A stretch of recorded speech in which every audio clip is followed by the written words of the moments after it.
All right, all right, all right. With another Saturday night, therefore, another Saturday night Shoot the Breeze. I want to thank everyone who participated last week, those of you who will participate this week, and I especially want to thank those of you who tend to tune into the show afterwards,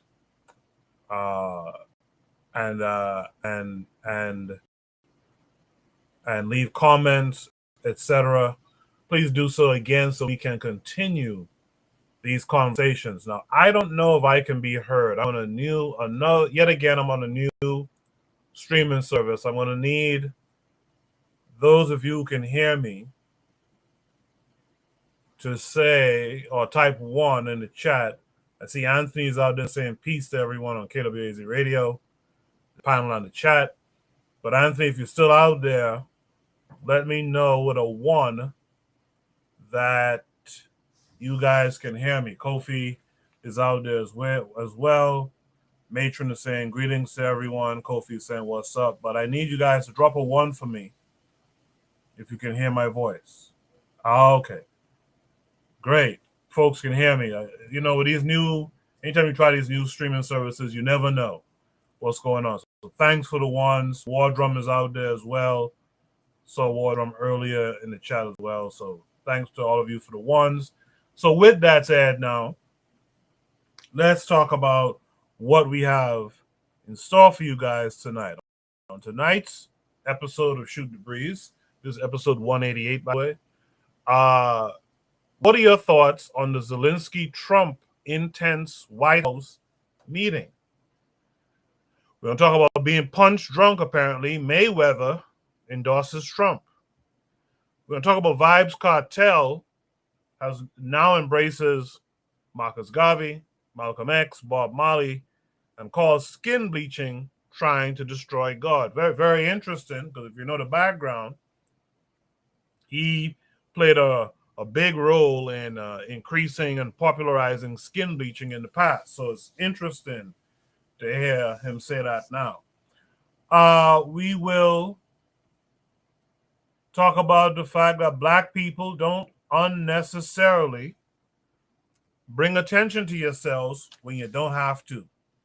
We talked a little bit about that last week, so I'm guessing this is kind of follow-up to that brief conversation. And lastly, we're going to introduce to you, if you haven't seen it before, the Pretendian National Anthem. The Pretendian National Anthem. All of those topics are on the board tonight. Like Anthony says, I was going to make that my shout out tonight, but RIP to Angie Stone. Apparently she died earlier this morning in a car accident. Shout out to Daily Affirmations by Pauline saying good evening. And shout out to War Drum who says Trump is no statesman. Shout out to everyone who's here so far. What I'm going to do now is I'm going to start the show officially. And on the other side, I'll drop Shoot the Breeze topic number 1, as well as introduce any and all of my panelists. In the meantime, guys, share the episode to your social media, give it a thumbs up, and we'll be right back. So stay tuned.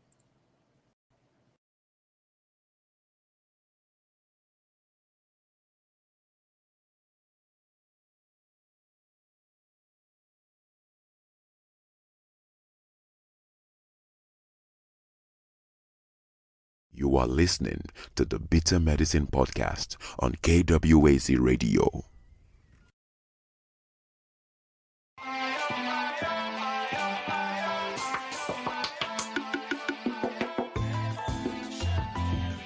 Welcome to the Bitter Medicine Podcast, where it's all about Black empowerment.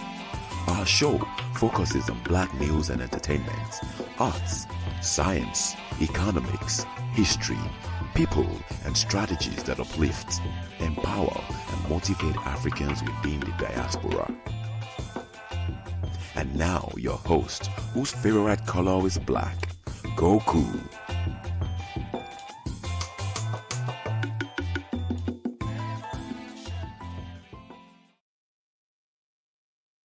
Welcome back to the Bitter Medicine Podcast. I am your host, Koku. Just want to remind you guys before we get the show rolling that this show is part of a podcast network called KWAZ Radio. There are other shows on the network you are invited to tune into. This is D Webb with the Harsh Reality Podcast, asking you to tune in where we tackle the news of the day that affects our community, only on KWAZ Radio. Peace, family. This is Oni, inviting you to listen to the Pro-Black Perspective, where black problems are addressed with black solutions. Greetings, fam. Tune in to The Learning Curve with me, the revolutionary matron on KWAZ Radio. You are listening to the Bitter Medicine Podcast on KWAZ Radio.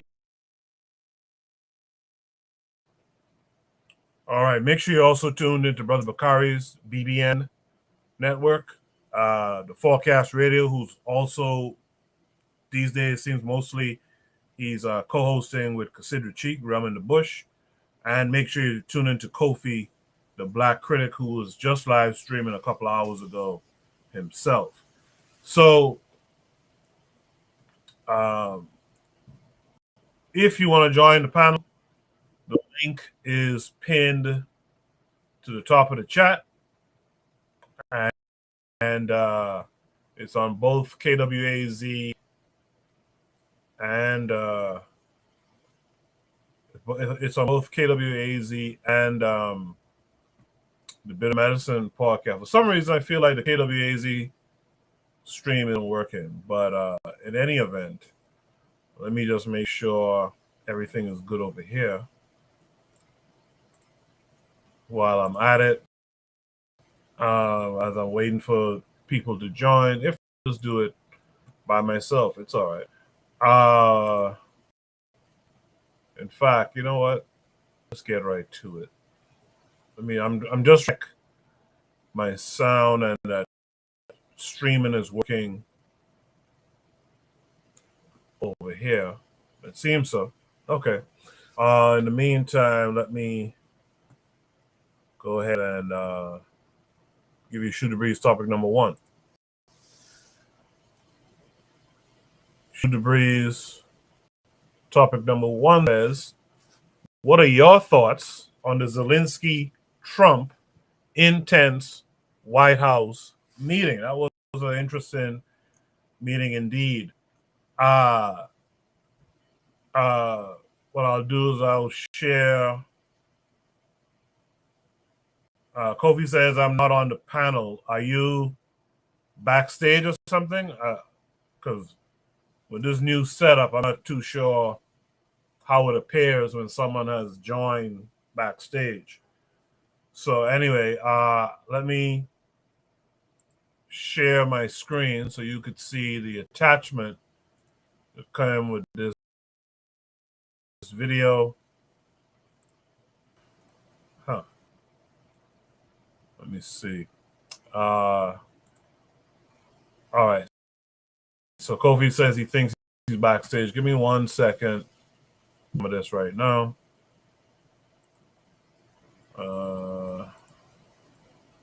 Okay, so Kofi.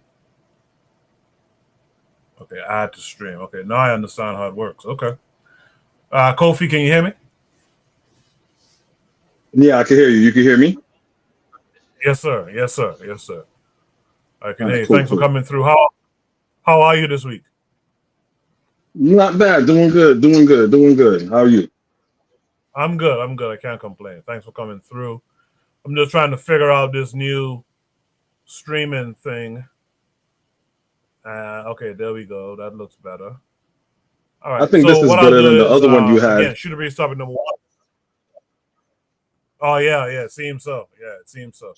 Yeah, because like you can connect right away. Okay. Shoot the Breeze topic number one says, what are your thoughts on the Zelinsky Trump intense White House meeting? This comes with this attachment, takes us to YouTube. We'll watch the video. It's pretty short, 3.5 minutes, and then we'll discuss it. We begin tonight with that Oval Office clash seen around the world. You don't know, you're playing cards. You're playing cards. You're gambling with the lives of millions of people. You're gambling with World War III. New tonight, Presidents Trump and Zelinsky talk about what's next after the meeting that turned into a shouting match. Good evening, I'm Christine Johnson, and tonight President Zelinsky is refusing to apologize after that unprecedented clash at the White House. What started diplomatic ended with pointed fingers, voices raised, and eyes rolled. And now CBS News has learned that when Ukrainian officials called the White House to restart talks after that blow-up, they were told the president didn't want to talk again today. Brennan here now with this dramatic shift in dynamic. Dick? Dramatic indeed, Christine. The meeting was supposed to be about the signing of a historic deal to give the U.S. access to Ukraine's wealth of minerals, but it turned ugly, triggering outrage on both sides and tonight from Ukrainian Americans. Quite honestly, I'm enraged and disgusted. We can't take this, all the insults anymore. And there's a roar building up. Reaction reverberating over the explosive face-off between President Trump and Ukrainian President Volodymyr Zelinsky. If you didn't have our military equipment, this war would have been over in 2 weeks. In 3 days, I heard it from Putin. In 3 days. The two presidents clashed on how to make peace. You're not in a good position. You don't have the cards right now. With us, you start having cards. But right now, you don't. You're playing cards. You're playing cards. You're gambling with the lives of millions of people. You're gambling with World War III. You're gambling with World War III.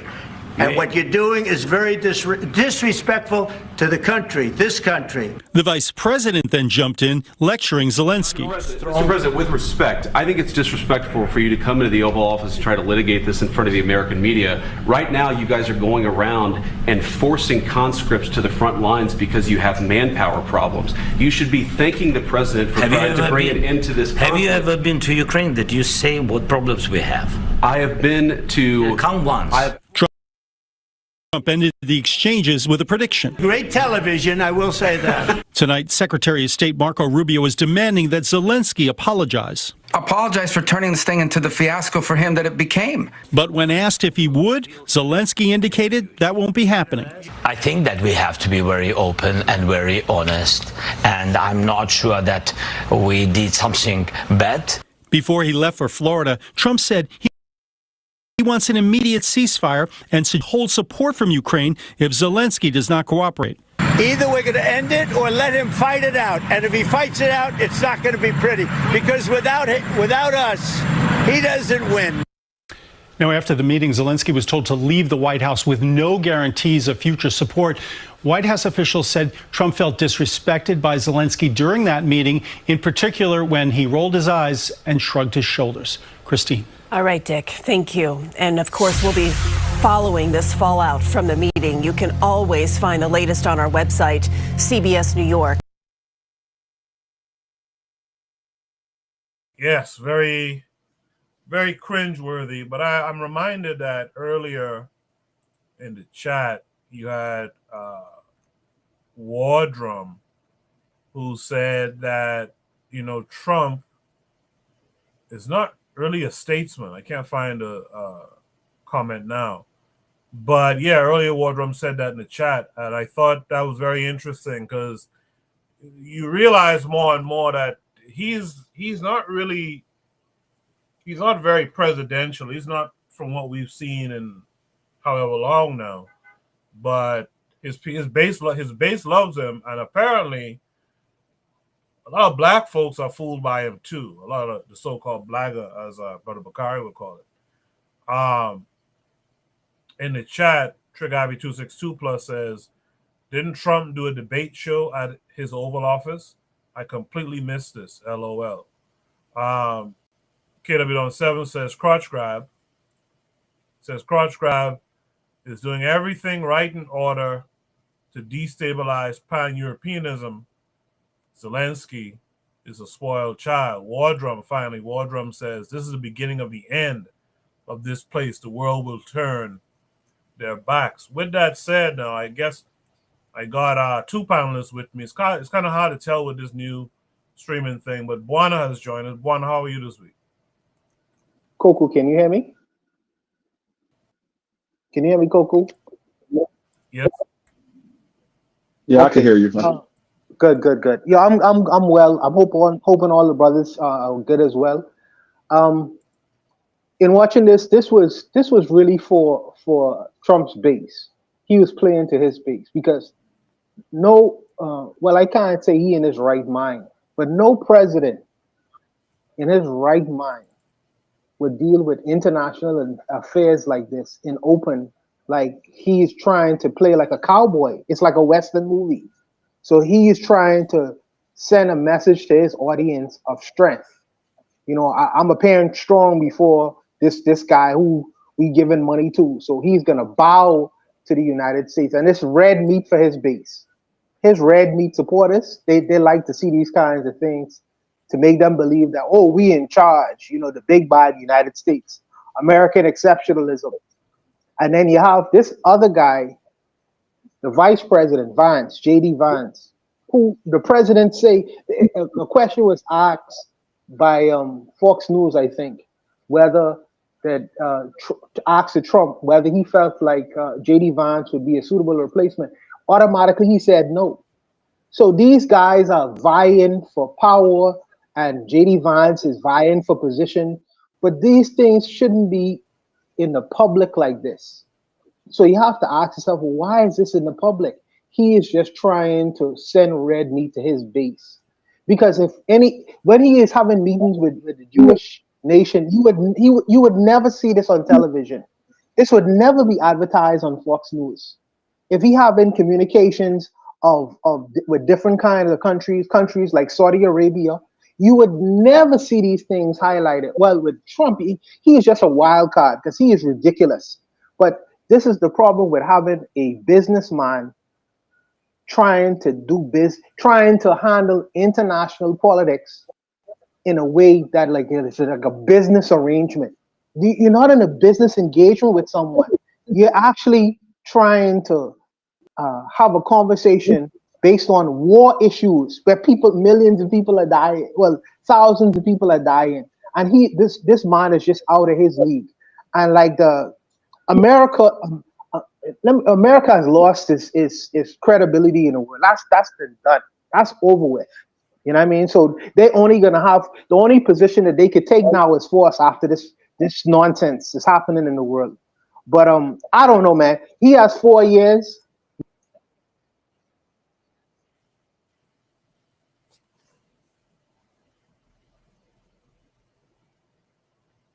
Hello? Is Juana there, or I feel like you guys went Juana's- out on my end? I feel like sounds like Buena fella dropped out there. Kofi, what are your thoughts here? I have a total different view on it that I think a lot of people is missing. Because with me, when I see situations, especially with geopolitics, we have to incorporate the history, and not incorporating the history, you kind of placating it into what Republicans is trying to disseminate along low and people that don't know what's going on.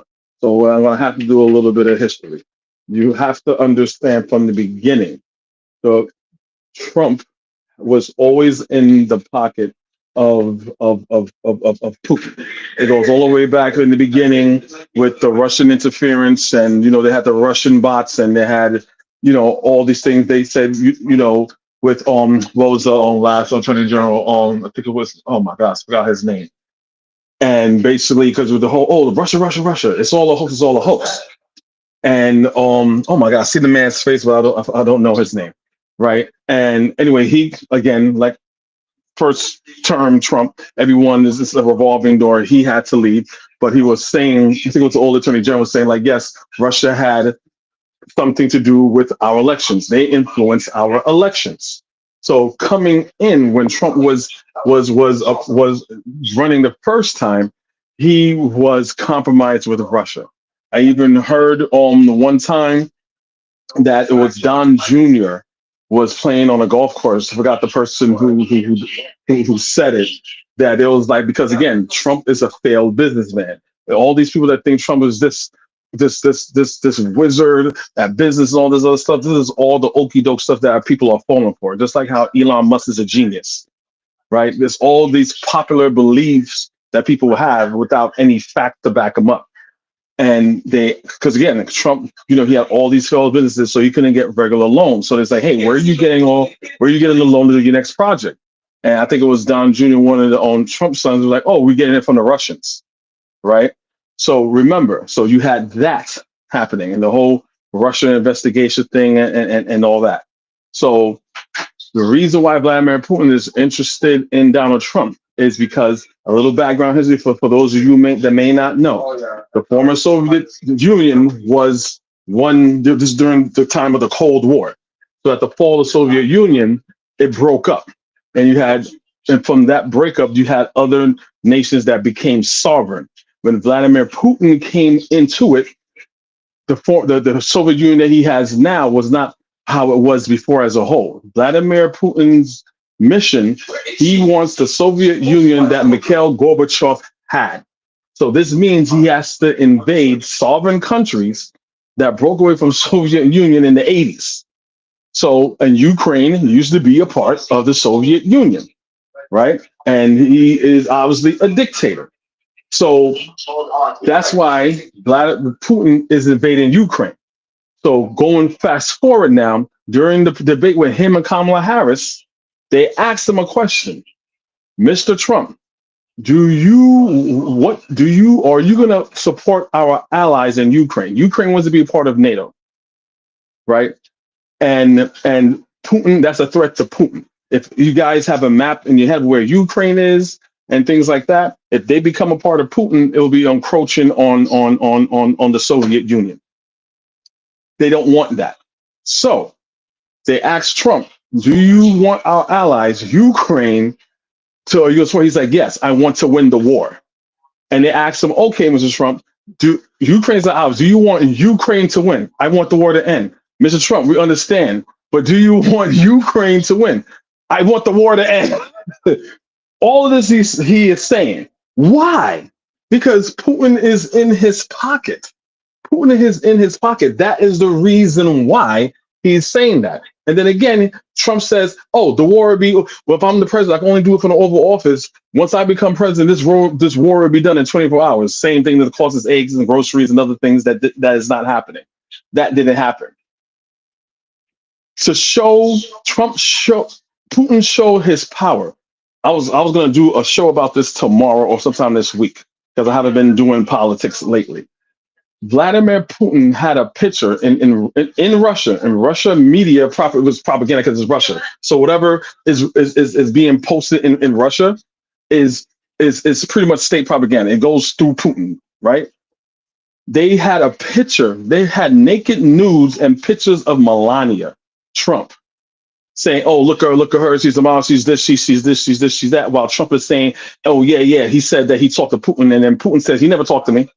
And on top of that, he's showing her pictures of Melania. Of course, MAGA's not saying anything.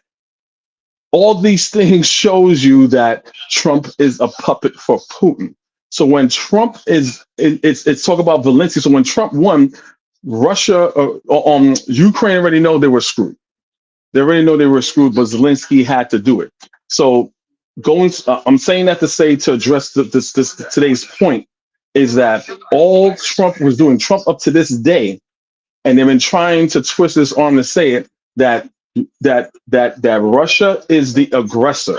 So when Trump is saying, "Oh, you don't want peace, it's like me going to Guana right now and slap fire out of him and say, "Look, Guana don't want peace."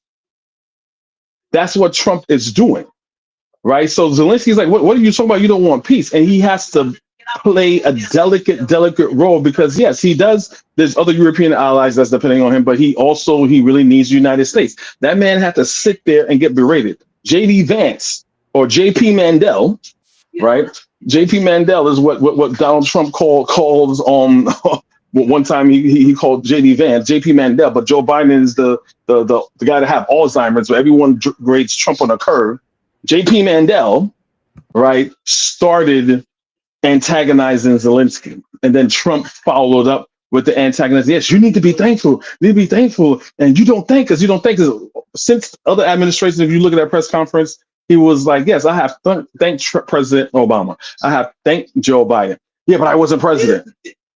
He's talking about the office. Trump is so egotistical. You didn't thank me. You're not thanking me. He thanked the office. And then after that, this is all supposed to be for a mineral deal. And basically they're supposed to do a mineral deal after that. They berated the man so much. So insult on top of injury, they kicked him out. Because after that, they were supposed to do a mineral deal like you stated. But if you saw later on Fox News, that later on that day, Zelinsky went on Fox News. And of course, the narrative is going to be, you did something wrong. They're not even showing you what the man said wrong. They're just saying you did something wrong. This is how you know it's a bullshit game. And he said, "Are you going to apologize?" He said, "Apologize for what? You're supposed to sign the mineral deal, right? They didn't let me sign the mineral deal.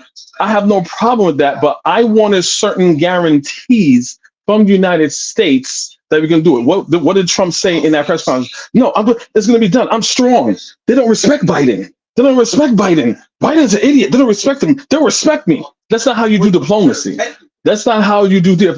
I have people that's dependent on me. I can't come to them and saying, "Well, Trump says he's strong. It's going to be a good deal. It's going to be okay." I can't do that.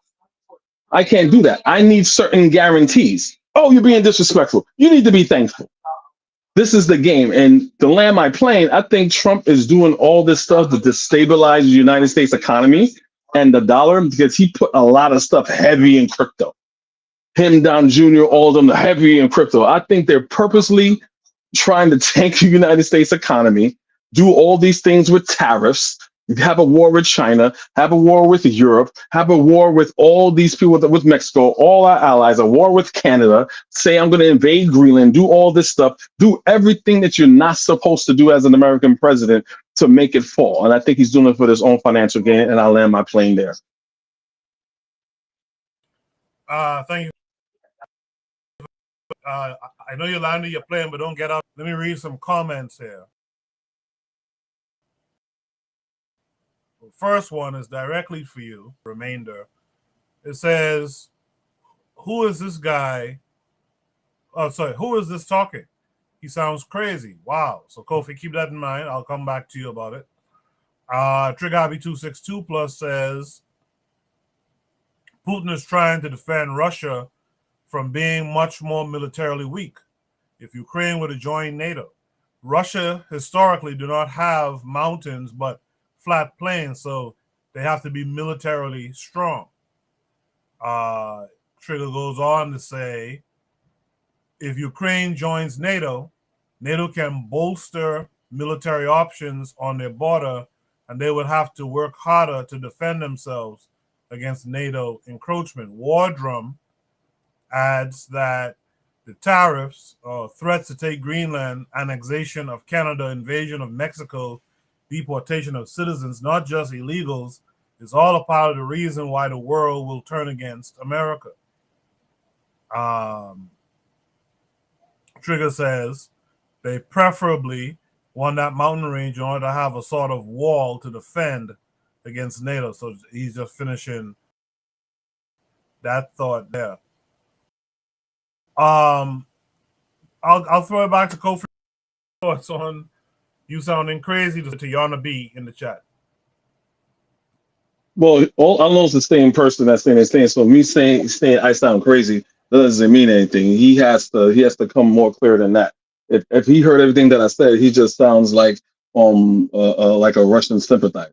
That's all that it is. I don't know if he's American. I don't know if he's going overseas or whatever. But so far it sounds like he don't know what the hell he's talking about. So when it comes to that, the whole NATO thing, again, this all sounds like, now put it like this. We personally, this is a Pan-African panel. We personally have no dog in this fight. But something as big as this could have ramifications, and we may get residuals from the fallout, especially for us that is here in America. Someone defending Russia, saying that, well, why is Russia gonna why is NATO, why is Ukraine gonna join NATO? And because then Russia, they have all this concern for a dictatorship. They all have concern for a dictatorship. Vladimir Putin is a dictator. There's no elections. He kills all of his oppositions. This is not a democracy. You talk against him, he kills you. If you're a part of the press or you're a part of his regime, he kills you. So anyone is defending Vladimir Putin, pardon my French, you're a fucking asshole. Because if that was happening in Africa, we would have a problem, right? So whoever these people are, they sound like ops and Russian sympathizers. Because again, if that was happening anywhere in Africa, we're like, no, this is crazy. This guy's been president, and we talk about that. This guy's been president for too long. And especially if you know he's killing reporters and killing people that say, you know what, I want to run against you, let's have an election. And all of a sudden the person just ends up dead. So if this person want to clarify what they're saying, they could come on the panel. But as of right now, they sound like an asshole.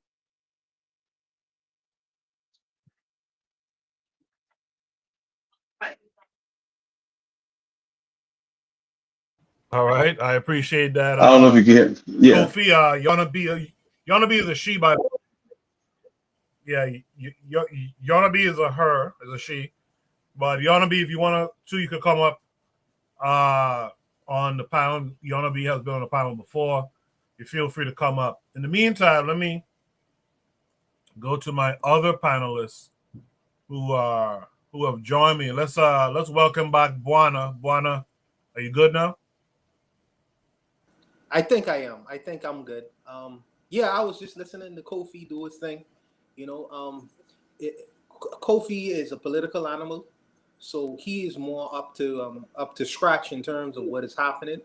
So for this particular prompt, I'd probably rather listen to the guys who are, because I didn't watch the meeting itself. I only watched clips from the meeting, so they would probably be better prepared to articulate what's going on within this room. So I'll leave it to them, Coco, for this one. Sure thing. Ditso's here with us. Ditso, how? I'm doing well. Thank you so much for having me once again. And this is an interesting subject. I'm just going to ask the panel. Is anybody aware if the Russia back in the days of USSR, at any moment Russia wanted to join NATO?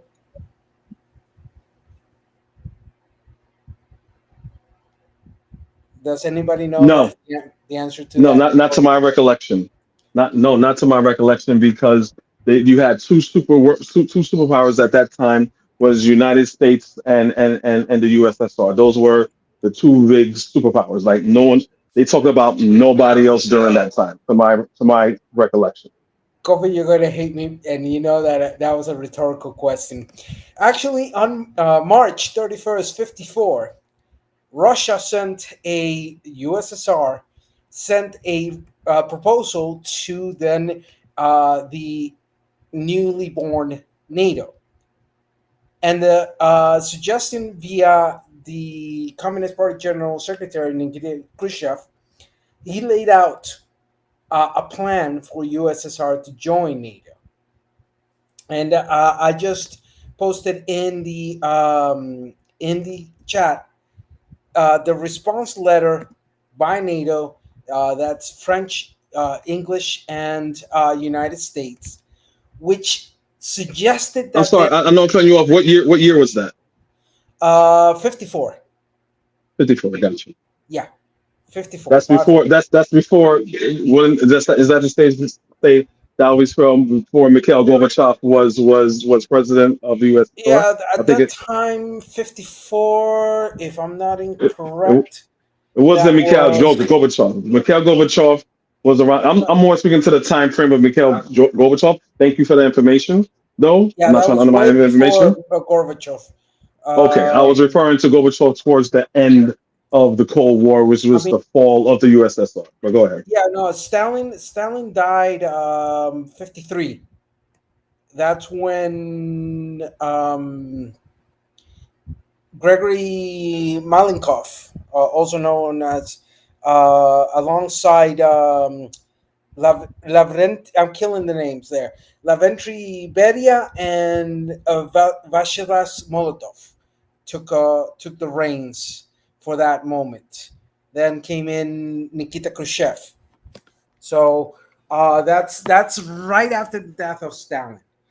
So here's the interesting part that people don't realize. If we look at the confirmation, at how everything was being played out, right at the end of the war, the infamous Cold War was not such a thing. Why? Because Russia was an ally to the United States up till the end of the war, particularly with the takeage of Berlin. Understanding those contexts, especially on end of the war up to early 60s, that fear of the resurgence of Germany, particularly of West Germany, pushed USSR, particularly after the death of Stalin, to then say, look, we had been allies. We beat the Nazis. Why don't we work together? But it was more in the self-interest of saying, we don't want West Germany or Germany to resurge again under a Nazi threat. So I wanted to give that context to jump up to today.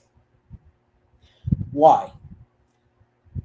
Because Trump is a lackey of Putin.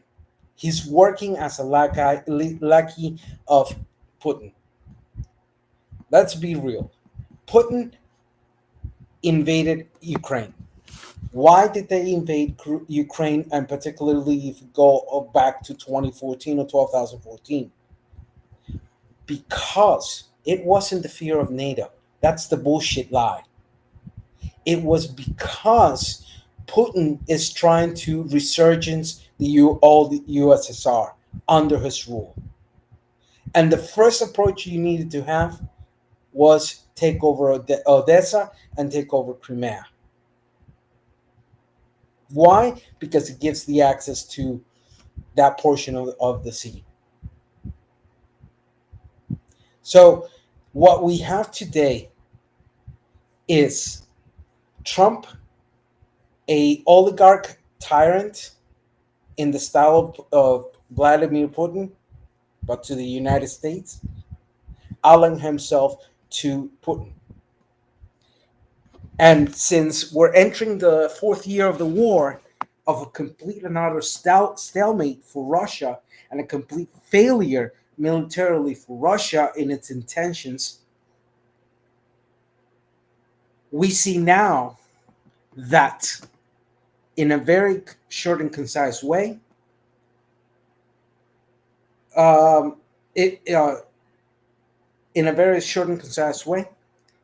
we're seeing the reshifting of what had been the world order since the end of the war.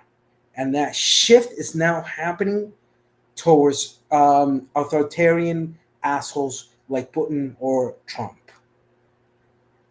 And that is extremely dangerous because we may have today's Hitler appearing in a surprise move. I don't know from where, but it's most possible that we see today's Hitler appearing in that aspect.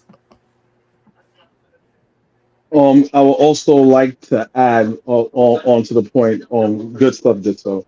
I also like to add to the point in the whole hypocrisy and the reason why Trump is in Putin's pocket. Remember, this is the job. The job of the United States president is to be part of the EU, be aligned with our ally, be a part of NATO, and so on and so forth. Now, Trump talks, we know, outside of both sides of his mouth.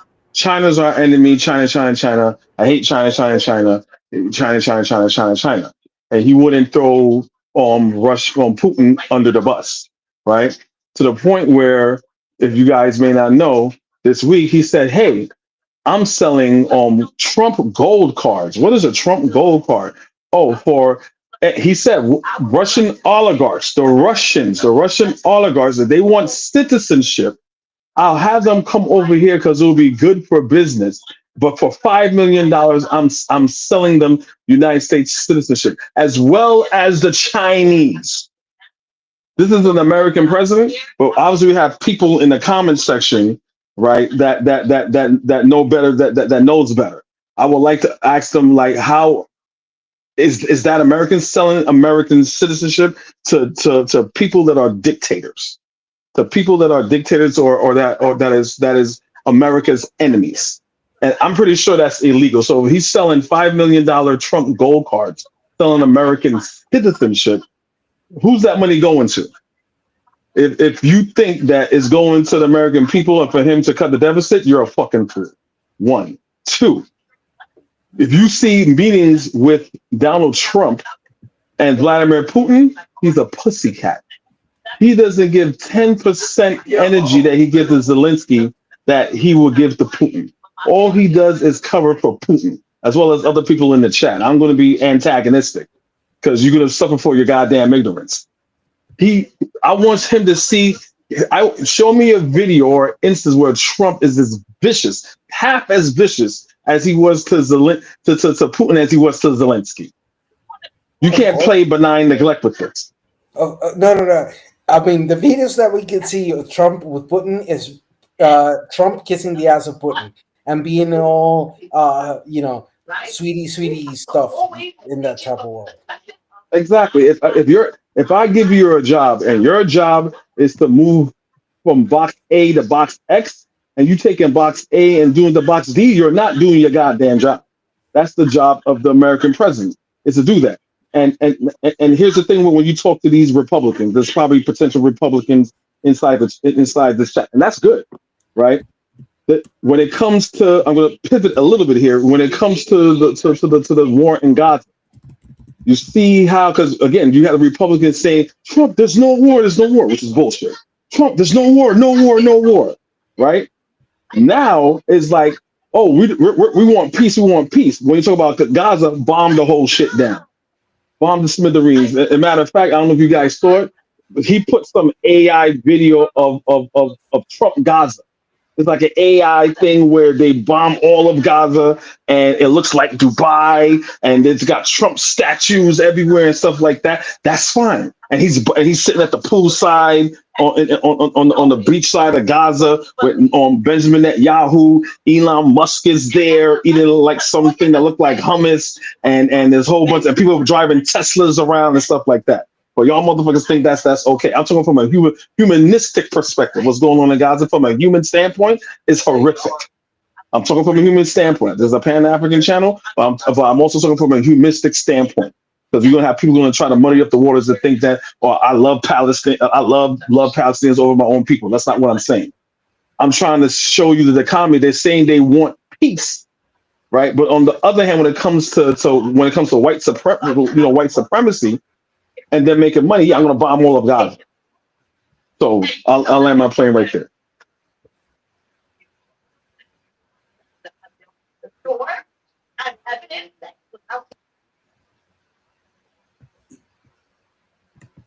Well, anybody actually, I wanted to drop in, but I was waiting to see if somebody else was going to say, because look, I'm going to make it very simple. The change that we're seeing with the second administration of Trump, from the things he tried on the first one, is a complete and utter change from the dynamics that were that had been continuing by the United States in matters of free trade agreements, particularly the 14 free FTAs that the United States has with 20 countries.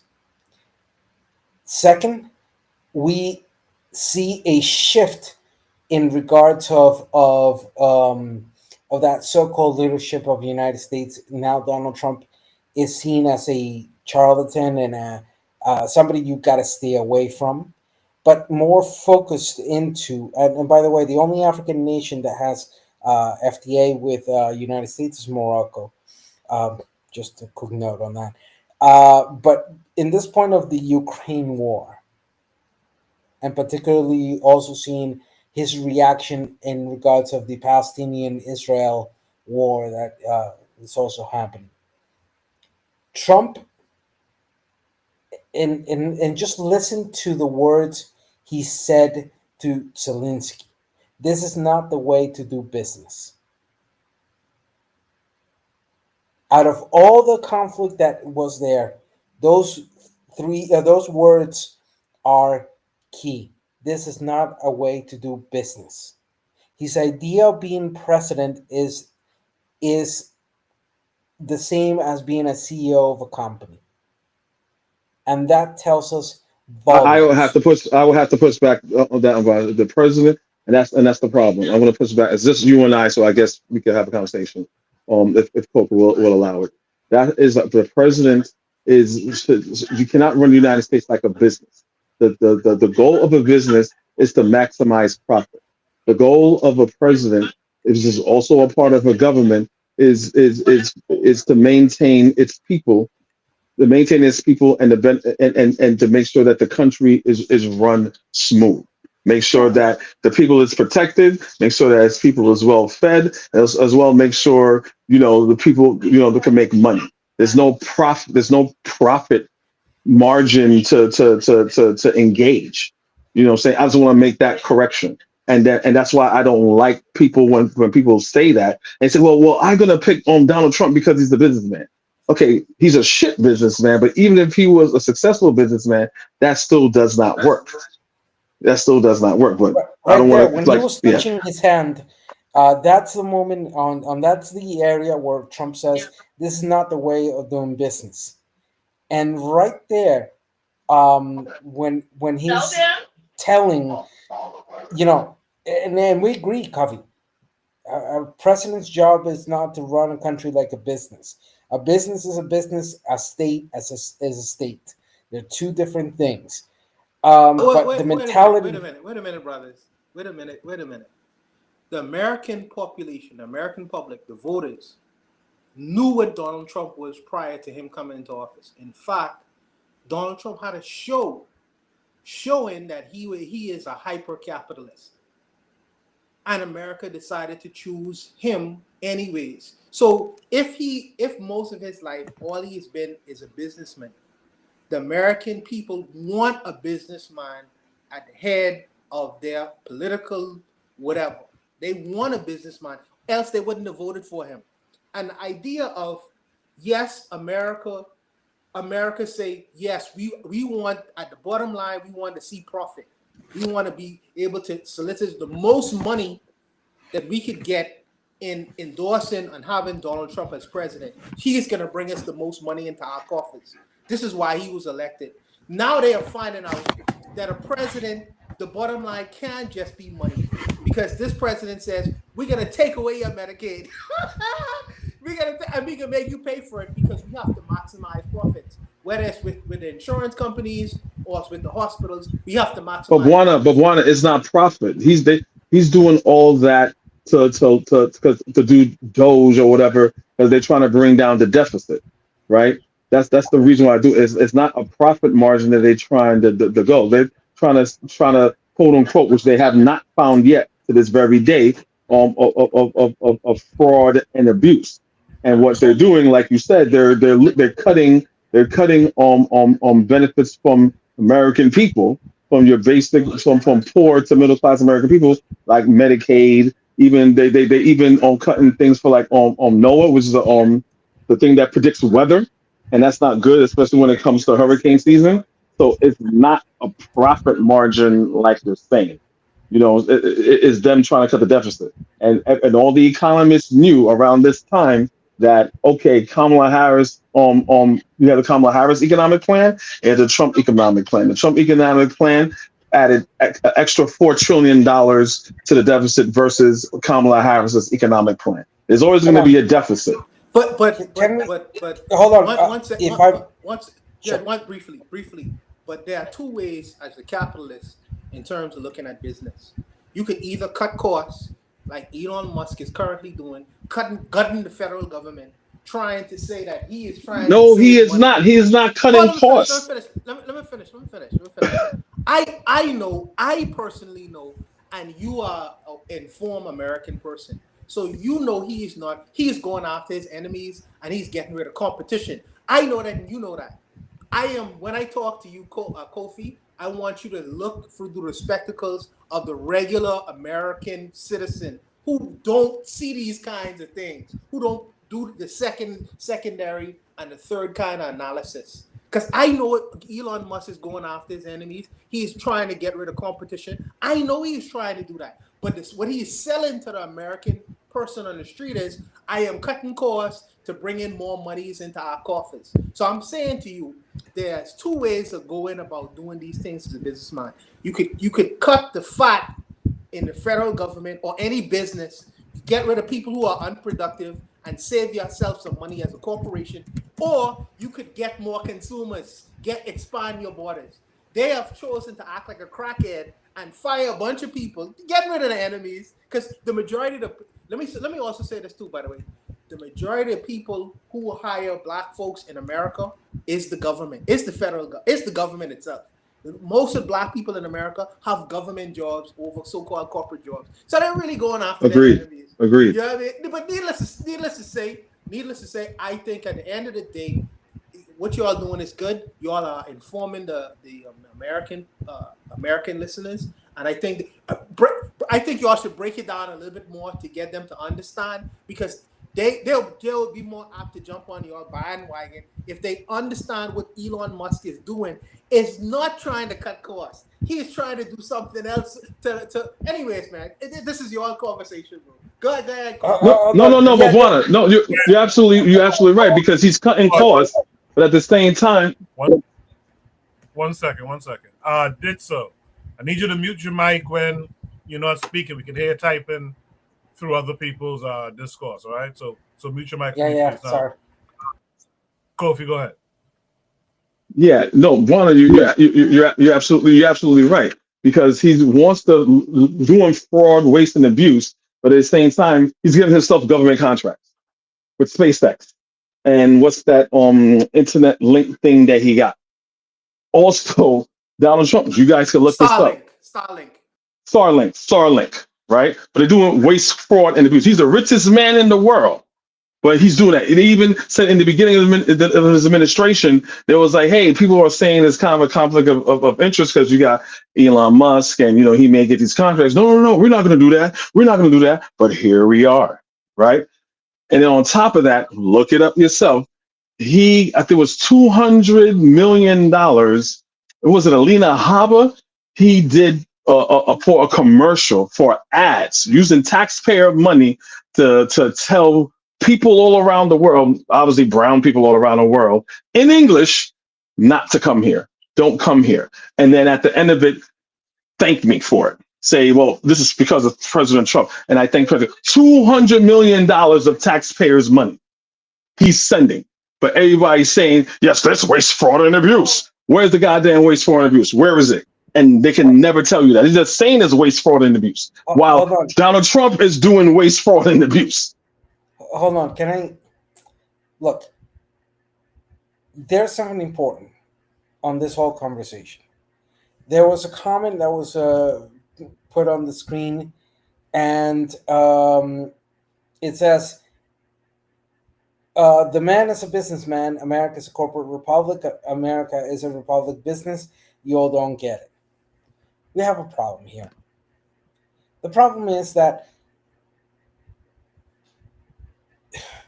this whole rhetoric has been launched for at least 180 years in regards of the confirmation of what a republic is and how it functions, etc.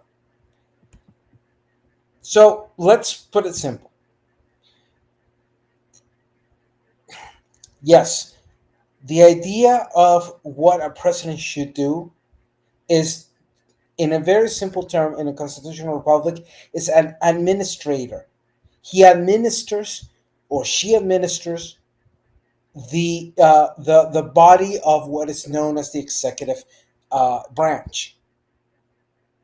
Contrary to what the legislative does, which is pretty much legislate over the reality of that particular nation. United States is not a corporation. Has never been one, but it's a republic who has a body of judicial decisions and of the norm of the law or the rule of the law that in many ways is way behind from the social advancements and necessities in that sense. That is one characteristic of a rule of law. The law is always two steps behind what society advances in different subjects. This being understand, the reality of the United States is that it has suffered very few changes. It has undergone a bipartisan controls, particularly for the past 165 years. That bipartisan control has muddled the waters because it has not allowed a further political representation and a more multi-party system that would enable or avoid or minimize people like Trump arriving to power. So let's just put it very simple. What we see today in the United States has already been lived in their own ways in Venezuela, Nicaragua, and many other countries. This is the way a republic dies. And it was killed by the own people who elected Donald Trump. I disagree with you, brother. I think that the United States is, sorry for interrupting, I'll let you go. Just give me a second. I think that when you say that the United States isn't a corporation, the United States is certainly a corporation, if not a group of corporations. This is my opinion. I think it's a group of corporations, few corporations, and the laws that they have in America are designed specifically to benefit corporations. You want to be sister, you are maybe on the other side of the aisle. Your voice would be very much appreciated because I like to have balance, bro. This is not an echo chamber. No one is going to bite your head off, sister. Come on and come give your opinions to bring balance to the political discussion that we're having, if you could, sister. Just click the link so let me come go on and give your opinion. Push on that one. Look, a corporation is here's a problem. The way I can explain a corporation in the legal sense is more attuned to the legal practice or the rule of law established in Latin America, which is a Greco-Roman implementation that is mainly used positive, that is mainly normative. So when I tell you this, corporations are a maxima of the civil right of the right of association. They are a judicial person.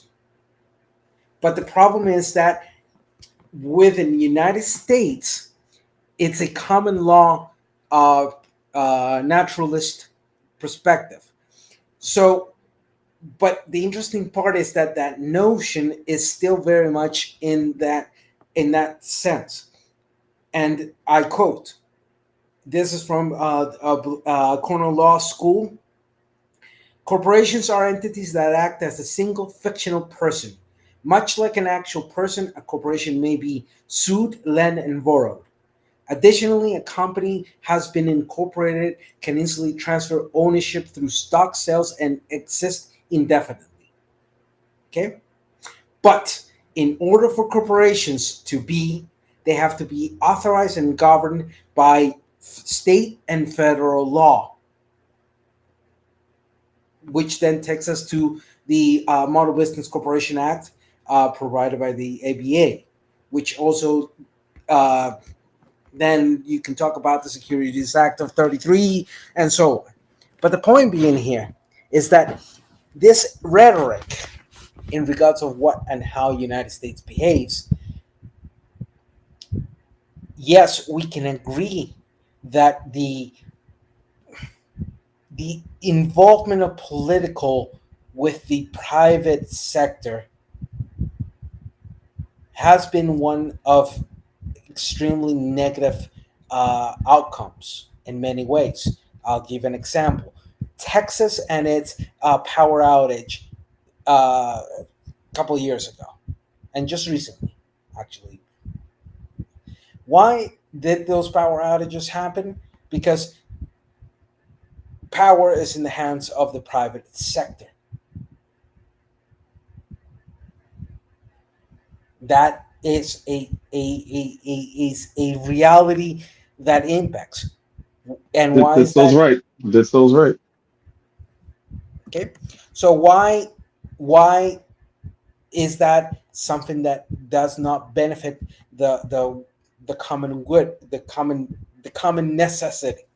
Because at the end, those private sectors, the only interest and the only drive is money. That's it. While on the other hand, a full nationalization of whatever of the basic should I lost the word? I'm doing in 4 languages right now. Of the basic necessities such as water, electricity, etc., can also lead to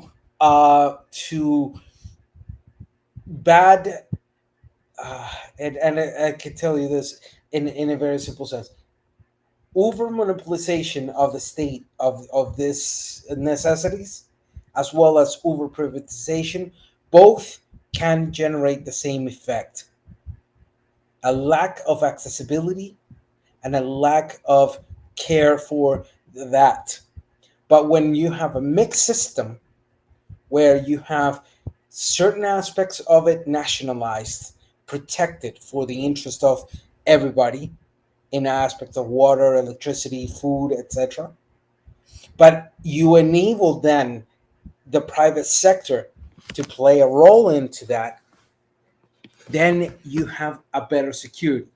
But I mean, just it's simply all you have to just say this one. Think of like this.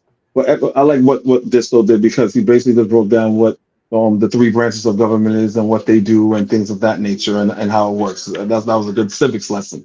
But I'm going to make it as simple as this: if American corporations in America doesn't exist, are you saying, Buana, that the American government doesn't exist? Because the American government is not based upon we need to make money. So if you're saying American business, as you know it, what did the president say in this meeting? The president says he is discussing issues of war now. War matters. Someone cut their microphone because I could hear a background. He is discussing issue war, business like this. What does one thing have to do with the other? He is thinking as a businessman. This man is thinking about the fate of the citizens in this country being slaughtered. That's first and foremost. The second thing. Because we're answering what you're saying. Because we're answering what you're saying to your statement. You're saying that America is a business. Now, what you're saying about the meeting, that's something totally different. Okay. I finished my examples. The president of the United States is selling citizenship for $5 million to Russia. Yes, sir. Buana, I'm just going to interrupt you for one quick second here. After Buana gives his statement here, I want to redirect just for 2 minutes. So you only have 2 minutes. After Buana finishes his full thought here, I want to redirect it back to the prompt. And in particular, how should us as Pan-Africans see this interaction between Trump and Zelinsky?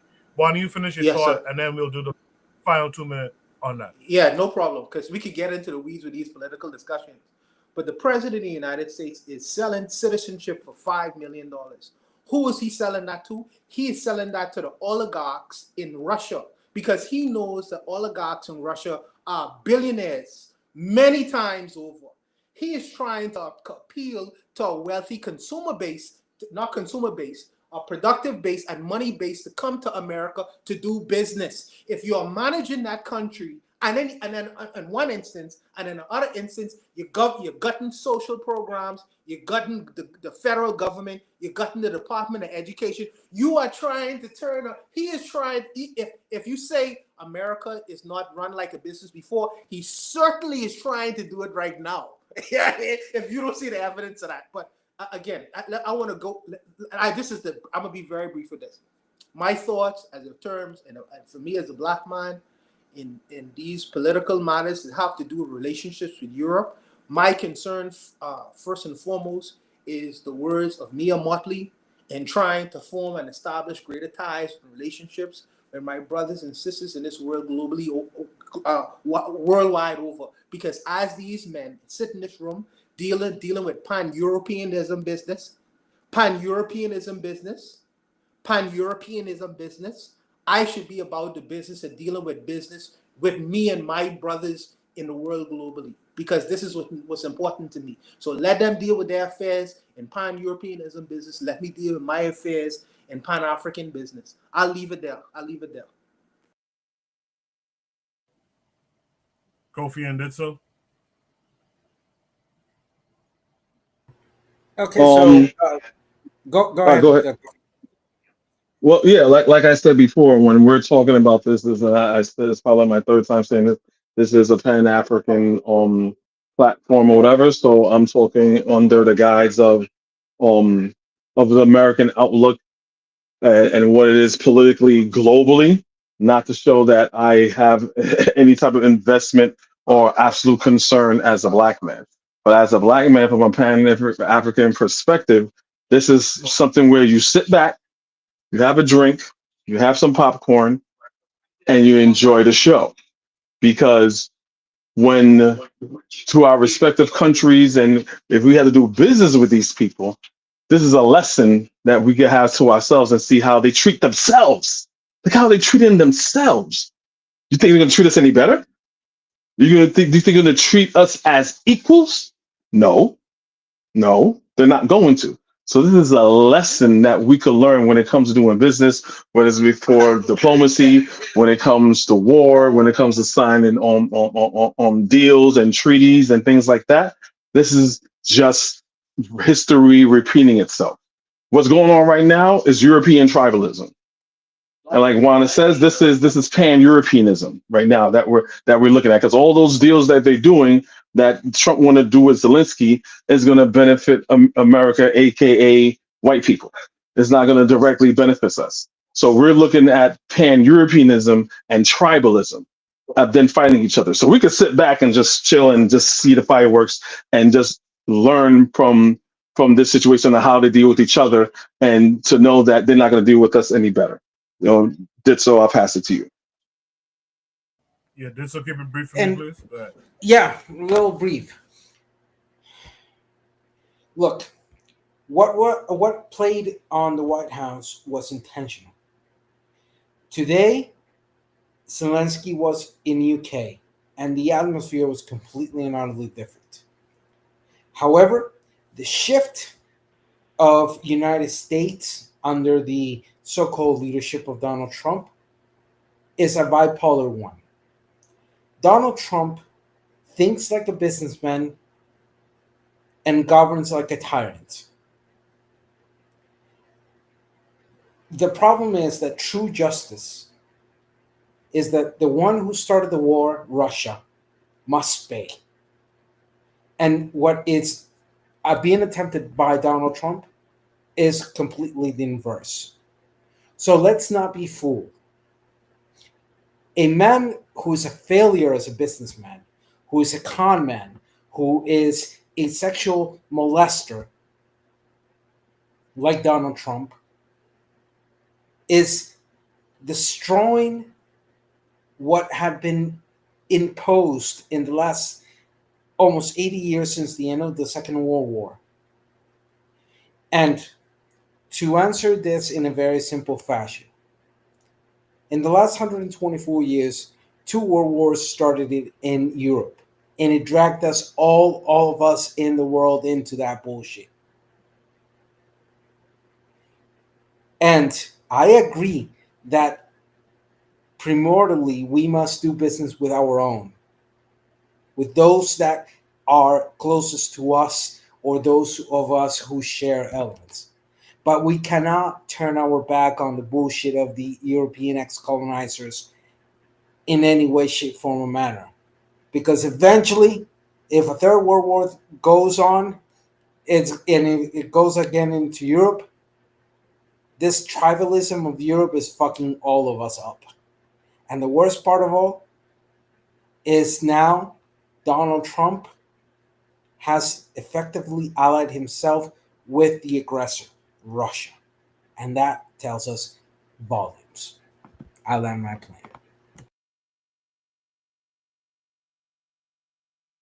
I appreciate that, everyone. Anthony joined us here at the end. I want to go to Shoot Breeze topic number 2, but Anthony, how are you this week?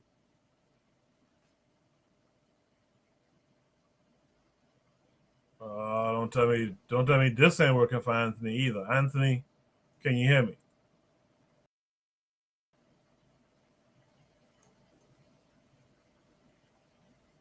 All right. Well, I guess we'll catch up with Anthony. Anthony, you might be on mute. Maybe he's on mute. Hopefully he's not on mute.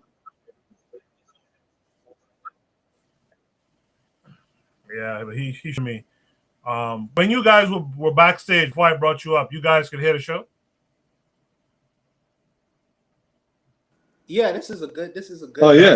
This was good. Yeah, this is a lot better. Yeah, before on the other one that you had before, you got to come in like 2-3 times to get in on the panel once.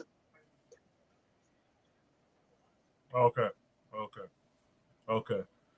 So Anthony, I've done my part, but I've tried to see what'll work. I think it might be your phone or setup. In the meantime, though, let's get to Shooter Breeze topic number 2. Shooter Breeze topic number 2 says, oh, and by the way, you guys who have listened to the playback, check out the chat, man. The chat had a good back and forth going on. I just couldn't get through all of it. But Shooter Breeze topic number 2 says, punch drunk, Mayweather endorses Trump. This comes with a link that takes us to to X. This is from Dom Lucre, who I think most of us probably follow or see their post. It says, breaking news: undefeated boxing champion Floyd Mayweather just surprised all his fans by randomly going on Fox News to defend President Trump and claim, quote, he is the best president we have ever had. Mayweather says, quote, I'm happy. We had Trump before. We didn't appreciate him. But I think Trump is the best president we've ever had. Let's hear it from Mayweather himself. I'm happy, but we're never happy. When we had Trump before, we didn't appreciate him. But I think Trump is a great president. Actually, he's the best president. In my eyes, he's the best president we ever had. Great businessman, and that's what it's about. Yeah, and the way the day's cabinet thing, you probably went around here. It was really phenomenal. To the point you talked about team, putting together a great team. Yes, put together a fantastic cabinet. Trump has done an amazing job, and a lot of people around America are upset. But no matter who goes in the White House, we're always upset. Right. And I think Trump is the man for the job. He's the best president in my eyes. I also been reading. At least I'm happy, but we're never happy. When we had Trump before, we didn't appreciate him. But I think Trump is a great president. Actually, he's the best president. He's the best president we had. Great businessman, and that's what it's about. Yeah, and the way the day's cabinet thing, you probably went around here. It was really phenomenal. To the point you talked about team, putting together a great team. Yes, put together a fantastic cabinet. Trump has done an amazing job, and a lot of people around America are upset. But no matter who goes in the White House, we're always upset. Right. And I think Trump is the man for the job. He's the best president in my eyes. I also been reading. Some Negroes is just embarrassing, ain't? My goodness. Should we stop at number 2? Punch drunk. Mayweather endorses Trump. Let me hear from Kofi on this one first. Kofi, what's it? I can't stand Floyd Mayweather. I can't stand like if you put what anyway. Let me not berate another black man like that on open airways. Him and Trump is in the same tax bracket. That's all I'm gonna say. I'm gonna keep it nice. I'm gonna keep it cordial. I'm not gonna talk about Floyd Mayweather as an idiot and a coon and everything what a nigga is. But they're in the same tax bracket, right? So he's gonna like Donald Trump. For some reason, crazy reason, rich people really love other rich people. But I'm pretty sure if you should ask Floyd Mayweather, because you see he's like, yeah, I like Trump, then he automatically pivot. No, you know what? He's the best president ever. Usually, that people say things like that, they're not politically astute when they say these things, make these claims. I'll say, well, why? I'm pretty sure I have an opportunity to ask, why is Trump the best president? He wouldn't even have an answer, or he'll just pretty much have a wrong answer. If you want to love Donald Trump or whatever for whatever on personal reason, that's fine. But if you're making such a political claim, like he's the best president, so like he's the next thing since FDR or whatever or something like that, I would like to know why. But obviously he doesn't know. It's Floyd Mayweather. You know what I'm saying? This is not a person that ever read a book. I'm pretty sure. You know what I'm saying? So I got really nothing much to say about that or whatever, but it's Floyd Mayweather. That's all I can say. I'll yield the mic. I appreciate that, Kofi. Let me check in with Anthony again. Let me see if Anthony can hear us this time around. Anthony, if you dare say something. Hey, can you hear me, brother? Yes. I can hear you now. Yeah, we can hear you. Hey, what's going on, brothers? How y'all doing, man? Oh, it's good. It's good to hear. Good. Yeah, how y'all doing, man? What's going on? Hey, man, it sounds like it must be a delay or something, man. Because I didn't hardly hear nothing what Kobe was saying. But yeah, man. Hey, Coco, man. Whoever did this prompt, they were wrong with that, man. You know what I'm saying? They were wrong for putting this house nigga up, man. Hey, look here. We all know who Floyd Mayweather is, and like Kobe was saying, I heard the last part of what Kobe was saying about he's in that tax bracket. He's a rich man, and that suits him just fine. But I'm just saying, man. They put Floyd Mayweather, any rich black person, up in front of us as a leader or as a spokesman to try to sell this bullshit to us. You know what I'm saying? And a lot of times we buy it, but I think, we know that ain't nothing. Floyd Mayweather is a clown, man. You know what I'm saying? And we shouldn't even take him serious. I know we don't, but no one should take him seriously, man. I don't really have too much to say about that. It was funny as hell, though. I got a laugh out of it. Yeah, I'll knock off right there, man. Yeah, peace, brother Anthony. Peace, brother Anthony. Good stuff. Peace, Kobe. Peace, Kobe. Let's hear from Ditso. Ditso, punch drunk. Mayweather endorses Trump. What say you to this? Everybody's entitled to an opinion, but that does not mean that an opinion is correct or concise or even remotely, how can we say it, should be taken into consideration. I mean, they just put this guy on TV because he has been somewhat irrelevant, and he's living off the past of his success as a boxer. But as a politician, he should stay boxing. That's all I'm going to say. Okay, all right. I hear you on that. That kind of comes across like shut up and dribble, but because this guy is supporting Trump, he called us Laura Ingraham. Look. Let's be honest. No, he should shut up and dribble. Yeah, yeah. Shut up and box. And oh wait, he can't anymore. He's old and he's gotten hit too many times in the head. So I could assume that his words are coming from somebody who's got hit too many times on the head, therefore maybe suffering from that illness of of the brain damage. CTE. Yeah, CTE. Yeah. CTE. Thank you. Yes. Yeah. So Koku. Buana, what's it? Koku. Yeah, Koku knows a guy in the Bahamas who.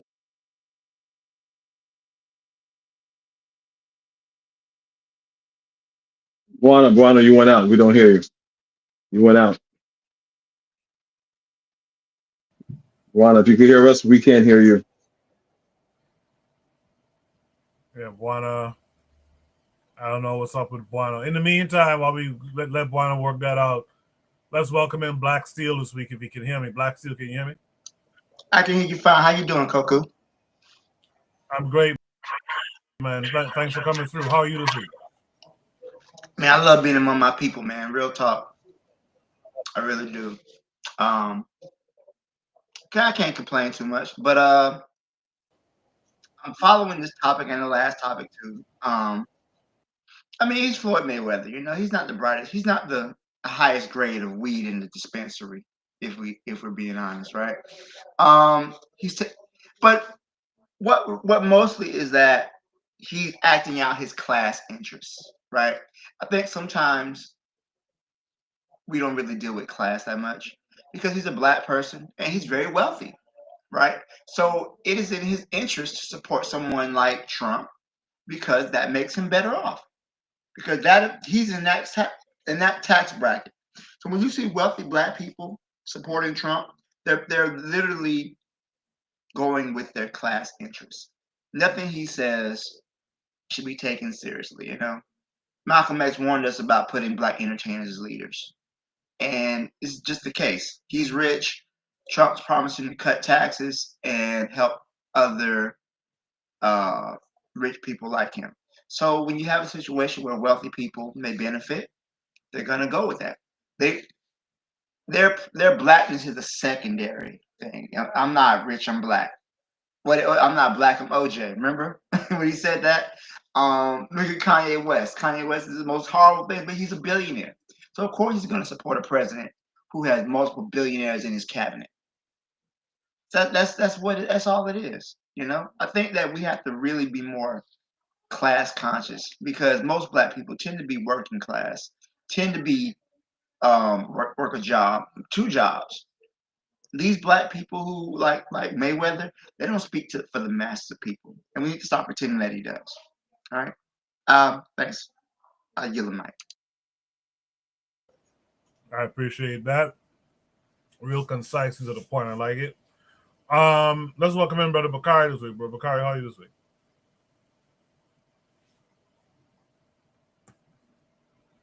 Okay, don't tell him Bakari ain't coming up either. Don't let Bakari drop. Buana, are you there?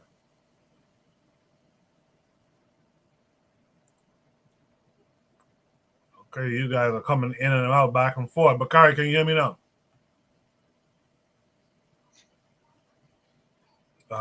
Boy. Yeah, maybe guys, look at your mute button. Check, guys, look at your mute button. Maybe your mute button's on. I don't know, man. All right, man. Well, I hear you. Yeah, I can hear you. We hear you. Yeah, I was out, man. I didn't even know I was going to come up that quick. Hey, look, I saw y'all play. Can y'all hear me? Can y'all hear me? Yes, sir. Yes, sir. Yeah, we can hear you. We hear you. Just think about it like this. When Black Lives Matter was big, before anybody went to figure out who they were, what they're doing, how they doing, just remember, it was Floyd Mayweather they brought up. They asked him about Black Lives Matter. Actually, they didn't even ask him about Black Lives Matter. They asked him about a fight that had just happened to give his commentary on the fight. And the first thing he said was, I'm just here to say, all lives matter. They didn't even ask him about that. They asked him about the fight. I missed that. I'm just here. Really? He said that? I'm just here to say all lives matter. Wow. But he's worse than Kanye. Those entertainers. See, here's the thing. Those, for me anyway, those entertainers, athletes, basketball players, rappers, whatever the hell they want to be called, Man, black people got to forget about them. And that unless they're like Clifton Powell. Do y'all know who Clifton Powell is, right? So if they're like Clifton Powell, you don't forget about them. But for the majority of them, man, just forget about them. Stop thinking they're with you. Stop thinking they're gonna ever say anything. Stop thinking they're gonna ever say anything good. If they do, they do. Like I saw how everybody was all over the Kendrick Lamar halftime show. Like I say, that's the second halftime show I've ever seen in my life, and I'm just connected. He's a celebrity. I just took it as a halftime show. Did he try to put a message in there? Yeah, but was it going to be something that's going to lead to a revolution? No, that's not what they're on their record labels. That's not their intentions. Remember, Ice Cube was once with Khaled Mahal, Tag and Make You Vomit, down with Khaled Abdul Muhammad. If you want a boy, I'm in there. I'm the illest one to kill his house brother. Well, anyway, when he did that and they said something to him, what did he do? My point is, man, we have to just forget about these celebrities. Floyd Mayweather, stroke Trump. But the saddest thing for me, it's not Floyd Mayweather or another celebrity stroking Donald Trump. It's poor to middle class black people that stroke Donald Trump, that stroke these folks. Because these celebrities, I'm just being honest. Me personally, I've forgotten about them. I don't expect nothing from them. Just think, these grown men out there arguing over who Big Meech should be friend with. Should he be 50 Cent, Rick Ross, Floyd Mayweather? Just think that that's what the celebrities are, and nothing they word mean. Their word mean nothing but poor folk worship money and worship their money and worship rich black people money. Poor black people look up to rich black folks like it's their money and like to brag on their money. That's my take on it. Appreciate that, Brother Bakari. Buana had to go and restart his setup there. So, is there any last thoughts on this prompt by any of the panelists?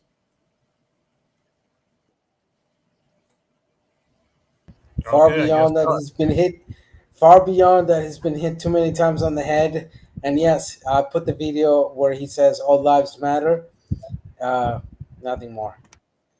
I think Brother Bakari said something around the head about, saying Malcolm X, saying, celebrities shouldn't be our own role models or so-called leaders. But I think we're kind of stuck in that era of where, let's be honest, I think the reason why we look to black celebrities that are well of note, because they have a platform, they have a voice for us. So you got your Dick Gregory's, your James Baldwin's, your Harry Belafonte's. You have all your Nina Simone's, your Billie Holiday's. You have all these people that are musicians and artists, right? Olympic gold medalists. They speak for us. They have a platform where the whole world has no choice but to pay attention to us.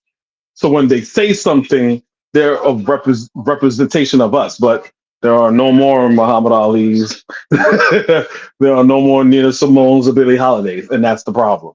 And for some reason, we're still giving all these people that same grace that these people are credible like that. So I do agree with what Malcolm X is saying, but at the same time, there are a lot of black celebrities, movie stars, athletes, musicians that gave us a voice. And that's pretty much it.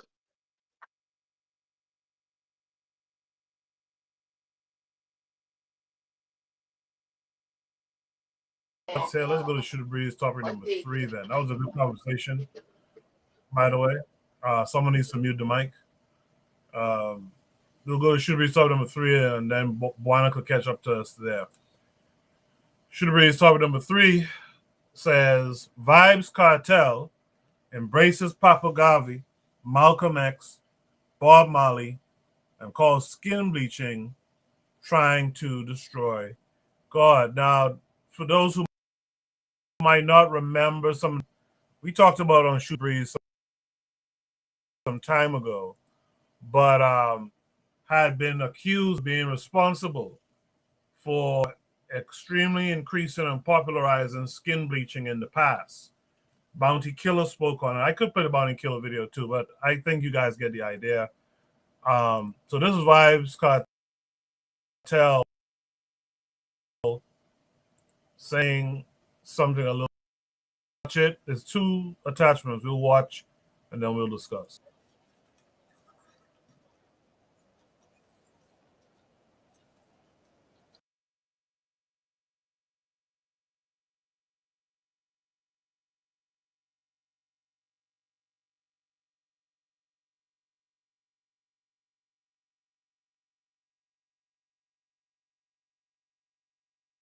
I cannot hear the video.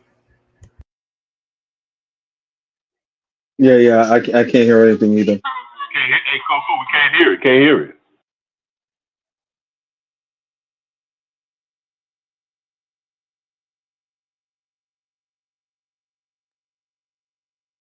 Apparently, y'all can't know where I could know that. Let me stop sharing. So thanks to you guys for saying something else I wouldn't have known whatsoever. Let me stop sharing and let me start sharing again.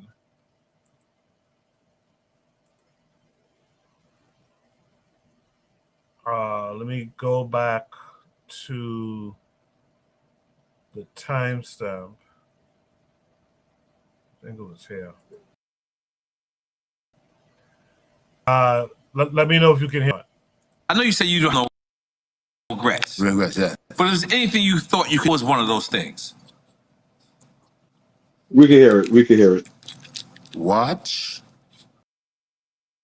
Short boss pussy. Like, I should have put dudes on her, like private eyes. Like undercover fucking agent. To watch the pussies. Like, at the time. At the time I met Sidem, that's my current. It was 2015. July 25th. Yeah, I met while you was in jail. Yeah, in prison. I mean, at that time, me and Shorty was going through a lot. Because remember, I'm in prison, I'm fighting Graves' disease. Even now I have it. That's why I wear my shades, because sometimes, like, even now we're smoking, my eyes, it will irritate me, my eyes will get swollen. Oh, wow. Yeah, straight up. Because we're human. Yeah. You know what I mean? And Shorty, Sidem was there for me. And like I said, I understand Shorty's perspective. Think about it. You're in prison 2 years. I'm gonna hold it. And she did. 3 years, 4 years, 5 years, 6, 7, bro, 8, nigga, 9, dog, 10. Come on, man. So that's for me, like, I'm a realist. And what was you originally sentenced to? How many years? Expiration date. That's how much we love You music. revere. Right. I go as Literally, far as like, this. worship, like, next to Jesus. You know what I mean? Was it like if you're a star in Jamaica, you're a star all over the world? That's true. That's yeah, true. because I just being honest. As your cousin, I see the influence that Jamaica has around the world. Yeah. Around the world. Not just as entertainers. Remember Marcus Garvey Marcus did Garvey, it. that's right. Exactly. He toured the entire Latin America. That's why we big in Panama. We big in Latin America, Costa Rica, Venezuela. Minister Farrakhan is from Jamaica. He's Jamaican. He's not from Jamaica, but yeah, but yeah, he has his Jamaican heritage. Right. Because remember, like I said, Marcus Garvey, you know who was his right-hand man?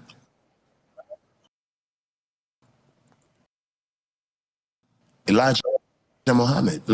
Detroit office of the UNIA for Marcus Garvey. Wow. That's crazy. And I'm telling you, Jamaicans have always had that influence in America with our cousins, the African American. We've always had that influence. You know what I mean? So, and like I said, was Marcus Garvey's appointment in. I don't know. That's the founder of the Nation of Islam. Exactly, he's the founder of Islam. And Malcolm X's father was Marcus Garvey's right-hand man. Yes, it's crazy, man. I remember. Yeah. Yeah. That was How can you remember? You weren't there. No, I'm talking about. Yeah. So that's one. Just make sure I have the right timestamp. And that was. Oh no! So I still have a few more minutes on this, and then I have to play the second attachment.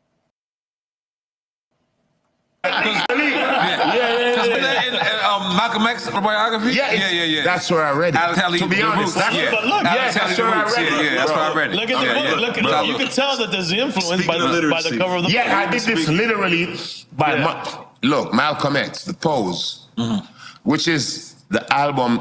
Bob Marley did this Pose as well. So I'm sure he was into, because Bob Marley sang a lot of Marcus Garvey philosophies. He put it to music. And he puts Haile Selassie. The speech that he made at the until this philosophy United Nations. Sometimes it wasn't called the United Nations. It was called, I don't remember. United Niggas. United Niggas. Yeah. I like that. Yeah.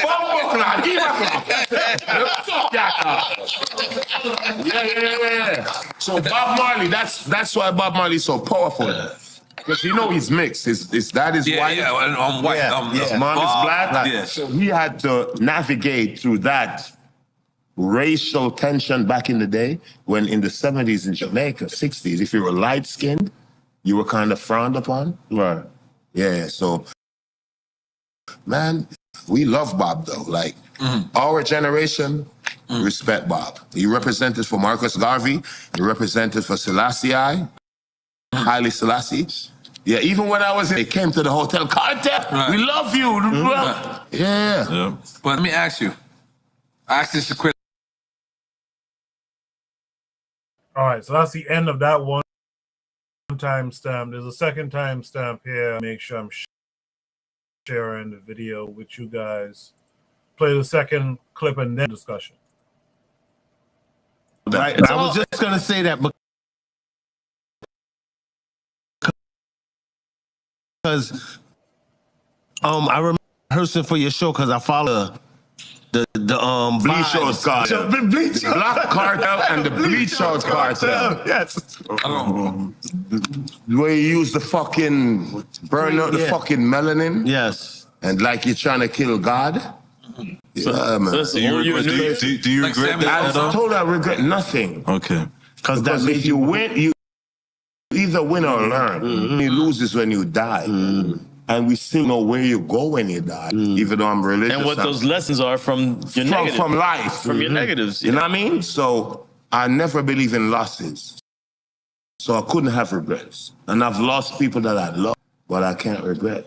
The reason why I asked that, because Kodak Black, and he had a song, and Super Gremlin, he said, you know, I know the perk was fake, but I still ate it because I was a gremlin. The perk is in yeah, I know. You know what I'm saying? So see how deep that it was? And he regretted that to a degree, that. But think about this. I already drank like 4 bottles of fucking How can I regret it?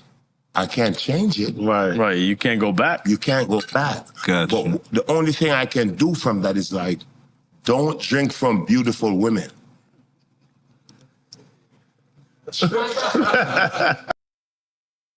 I'm giving her props. Come on. Yeah, okay. So if I got fucked up, no, I mean if I went outside and was like, bleh, I'm like, don't drink from beautiful women. That was the lesson learned. So it was the L. That was the L. It's not the loss. It's a lesson. Because once you're alive, it's not a loss. It's a lesson. And if it's a lesson, it's a blessing. If it's a lesson, it's a blessing. Last year, them times I was in fucking prison. What the fuck you talking about? I'm in America, and I'm rich. Yeah, that's right. Rich.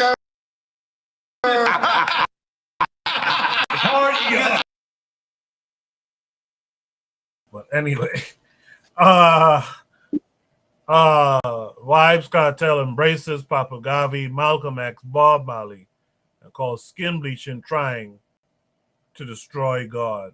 yet has no apologies for previous works. Let me start off with Anthony McPhail on this one. Anthony, what say you? Yeah, Coco. Can you hear me, Coco? Yes, sir. Yes. Okay. Okay. Where I'm gonna start with this, man. Okay, I'm gonna start right here. Okay, Vybz Kartel. Okay, he's a talented artist. I give him that. You know, and he's a very influential artist. You know, in Jamaica and outside of Jamaica. But outside of that, Vybz Kartel, to me, I put him in the category that I put Snoop Dogg. You know what I'm saying? And, you know, and I despise Snoop Dogg's work. You know, his whole career. Not him as a person, but everything that he stands for. Because Vybz Kartel is the same guy. I mean, you know, this brother for a long time. And look here, I got to say this here. Of course, people do make mistakes. We all make mistakes. You know, we all make the wrong choices in a lot of things. And sometimes people learn a lesson from that. You know, he went to the penitentiary for about 10 years. And so maybe, he got there and he took in wisdom and he learned a lot of things. But I mean, I had to look at you funny when you're going on a show like the Drink Champs, because that show is garbage. You know what I'm saying? And then you don't listen to the conversation that they having. You know, I mean, I really can't take you seriously, because I mean, it's been a whole lot of artists who done said some positive things, who talked about Brother Malcolm and who talked about Marcus Garvey. You know, and talked about, you know, and gave a vanilla black consciousness, but you look at what they really do and the other shit they do beside that, and you be like, no, man, you know, I don't know if I can take him seriously. I mean, like I said, I'm not gonna just like just judge him like that and just say, you know, this is what it is, because, you know, maybe this is a start, maybe he could grow a little bit, and maybe he could learn more, you know, and look and see, you know, all of the shit that he did before, how detrimental that was to Jamaican society and to people, fans and everything, people who looked up to him. Because, you know, I mean, Vybz did a whole bunch of vile shit on record. You know what I'm saying? He expounded a lot of vile shit. And, you know, and from what I heard, he did a lot of vile shit in real life. You know, as far as, I mean, you know, shit that was detrimental to the community. So I'm just like, you know, okay, you know, I mean, you don't want to throw any of your people away, because he is our brother and everything. But I mean, I don't really take him seriously though, man. But yeah, you know, one thing I did like what he was saying when he was talking about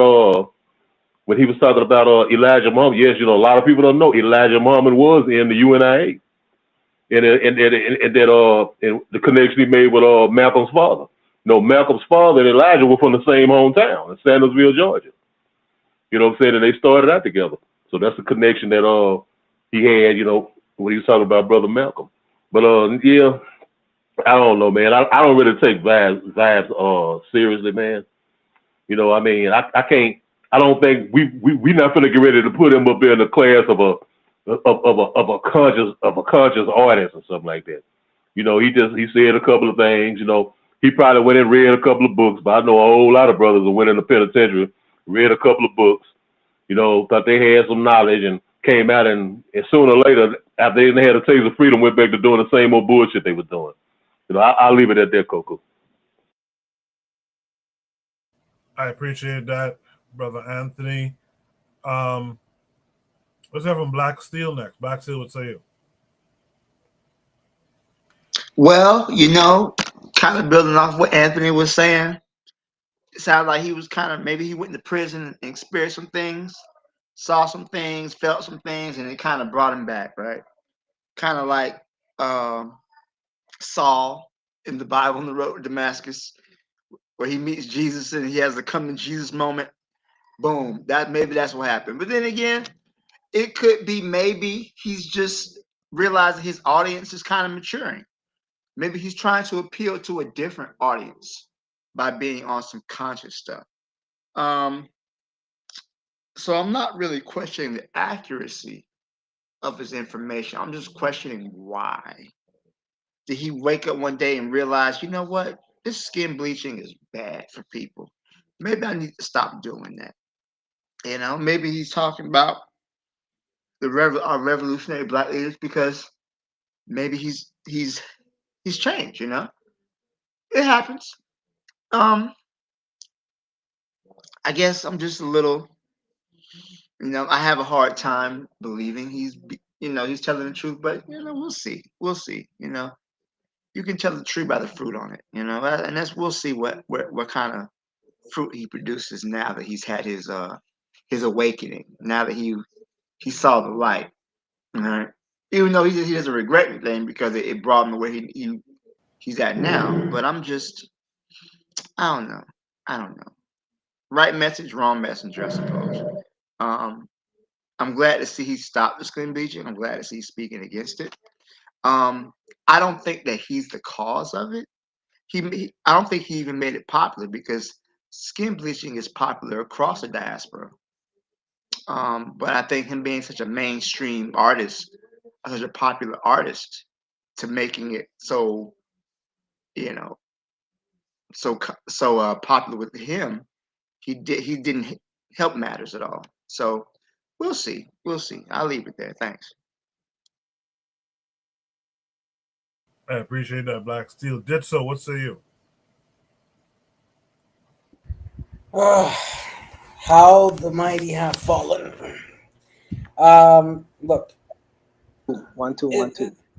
The same situation with Floyd Mayweather, Vybz Kartel. We cannot continue enabling people that because of one specific talent then become a microphone for political or social commentary that is baseless. Look, Vybz is lucky because he was found guilty for the murder of Lizard, and he was sentenced to life in jail because he was part of that of murdering that person, Clive Williams, or Clive Lizard Williams. In regards of his bleaching comments, it clearly shows a whole series of ignorance. But Vybz Kartel is a byproduct of class and the issues of class, either in the United States or Jamaica or anywhere else in the Western Hemisphere. And it clearly shows in his music, it shows in his commentaries, and in his positions. And unfortunately, this type of individual who reach a greater fame because of a talent that they may have, they become tools for misinformation and misguiding others in many ways. And that is one of the major products of being unable to decolonize and the work that we still have to do to improve education, to improve conditions in Afro North American, Afro Central, Afro Caribbean, or Afro South American populations. So, to be sincere, how the mighty have fallen from the eras of Bob Marley, Peter Tosh, great ones that I still hear to today, to people like Vybz that have clearly contributed to the negative, to the advancement of great music created in Jamaica, such as reggae or dancehall or any of those subgenres of reggae in that sense. So that's all I have to say. Appreciate that, Did so. Yeah, Daily Affirmation by Pauline makes the point here that skin bleaching has been popular for years with blacks in many countries. You heard Malcolm X talk about it back in the 60s. It was a problem then too. The reason why Vybz gets a little bit of a spotlight here is because he made media. He made music that was an advertisement for skin bleaching. One of the most destructive practices in blackness. Probably the most destructive, if you really think about it, because it outranks wearing wigs and all that kind of stuff, and you know, the makeup and all this type of stuff. So it's one of the worst. And he's sitting up here saying he regrets nothing, but yet we want to pat him on the back because he went to jail and he learned one or two things. He finally, he probably didn't know who Marcus Garvey was before he went to prison. Now he wants to talk about Garvey and Malcolm X and this, that, and the other. And yet you have no remorse. Say what you want to say. Malcolm X had remorse for some of his actions when he was running the streets, man. And he said it in his book and elsewhere. Like, where's remorse?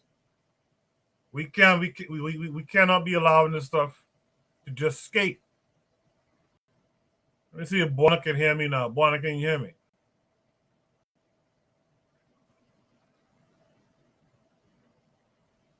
Oh, wait a minute. Hold on. Can you hear me?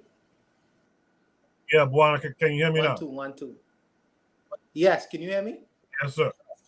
Yes, sir. Yes, sir. Oh yeah, because I wanted to talk about this. Vybz Kartel is a scumbag. You know, he is.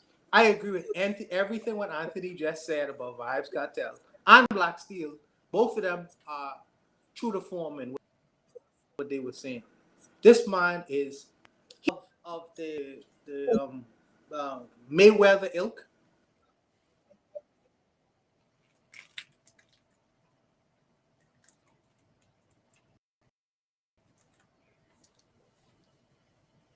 Did Buona drop again? Oh, yeah, seems like Buona dropped again. Let me see if Kofi can fill in the slack here. Kofi, are you there? Yeah. I had to drop off for a little while, so I think I pretty much got the gist of it. So I wasn't there about the whole skin bleaching thing. I don't know if you spoke about that, but I was there in the beginning when he was talking about reggae influence in Latin America and the contributions of Marcus Garvey and Elijah Muhammad and this, that, and the other. And all of a sudden, so right now I'm tuned in, and you just said he has no regret, no remorse for skin bleaching. So, and I agree with you and this. So he probably didn't know who Marcus Garvey was before he got locked up. He probably had no idea who Marcus Garvey was. So this is a person that studied somebody but is not adhering or trying to apply their practices to their life to better their life. It's just somebody who they know. Like, you could have someone that's very knowledgeable about a particular person, but they're not going to apply it to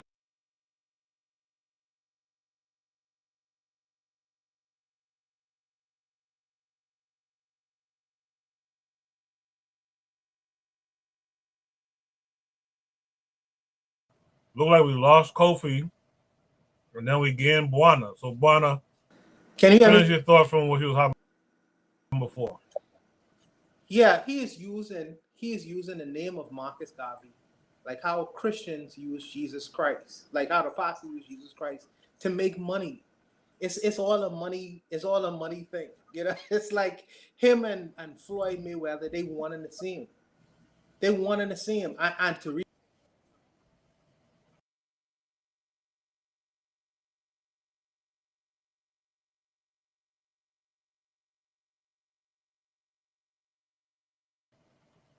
I don't know what it is tonight, man, or what it is with this streaming stuff, but it's always an issue. And I am supposed to be able to have 10 people up here, so it shouldn't be that.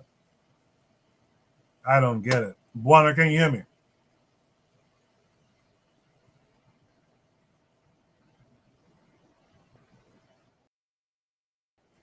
All right. Does anyone else on the panel have any last thoughts on this prompt or further thoughts?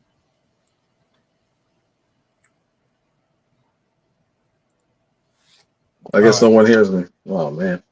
Yeah, Kofi, can you hear us? Yeah. I can hear you.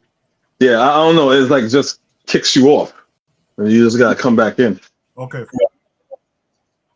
Yeah. No. Like I was saying before. You know, he's not applying the knowledge. You know that he's learned. It's just something for him to know and boast and brag about, and still go along with the niggerish life. You know. So again, it's more.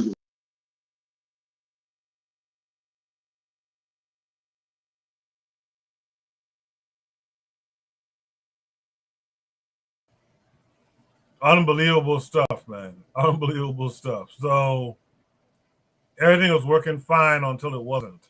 It's just unbelievable stuff. Hey, Coco. Yes, sir. No, I'm sorry, Coco. I was just going to say, it's ironic that I'm the one not getting kicked off now. I know, right? I know. That's the that's the crazy thing. I made the changes of the streaming platform I'm using, so to see if that will help Anthony's case and others who are in trouble. Now Anthony's good, and everyone else has a problem. So I'm not going to belabor the point too long. If there's no last thoughts on this prompt, let's just move on to Shoot the Breeze topic number 3, I think it would be tonight. Actually, Shoot the Breeze topic number 4. So actually, let me check out some comments in the meantime. Yana says, again, Black people love the foolishness. I get you. Black people do love a certain level of foolishness, or a certain amount of Black people like a certain level of nonsense. I can't even deny it. Trigger Ivy 262 Plus says bleaching can also be used to pass into a different race, especially those who are mixed race. These techniques of beauty is used for racial impersonation, impersonating a different race. Absolutely. Cheryl was laughing. Sister Raw says greetings. Yana B says he's Jamaican. He knows who he is. Okay. Cheryl is in the chat. She says, my husband says he represents Jamaica's contradictions. Interesting. Very interesting. Very interesting thought there. Buana says he'll come back. Sister Ross says it'd be the whites that control this thing. Do you understand? Yeah, I get it. This is you can never point the finger at a Black person without acknowledging that he is representing, his chosen master. So I'll never not center them in within the discussion. But at the end of the day, Vybz has a choice or choices to make. And as Buana is saying from the chat, he's saying Vybz Kartel is a 5-star degenerate. War Drum says bleaching is outrageous. Absolutely. Daily Affirmation says to Yana B, yes, he knew who Garvey was, but at that time, Vybz didn't give a blank. Yeah, he might have known, but damn sure didn't care. Let me see who's trying to get back on the panel now. let me start with Buana. Buana, can you hear me?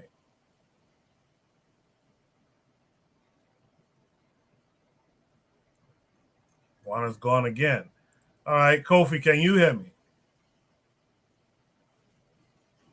Kofi, can you hear me?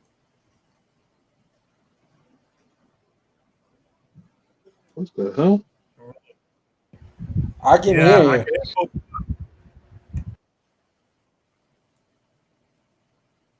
All right. I'll just have to work with those who I have up here with me. One of you guys can put your comments down in the chat, and I'll get to them. Hold on, Buana might be back now. Let me see if he's here. Buana, can you hear me now? Can you hear me? Yes, Can you sir. hear me? Yes. Okay, yes. yeah. So like I was saying, I think that this man is an opportunist. I'll be quick. He's an opportunist, and unfortunately, he has fooled the Jamaican people, as Tariq Nasheed has fooled the American people. These people are just opportunists. They're just trying to make money. They don't care. They have their philosophy is any means necessary to get to that bag. So he is going to use Marcus Garvey now to enrich himself, as he has used sex and sexuality and perversion and drugs and guns to sell, to market to the young people, and bleaching. He's made that popular to the young.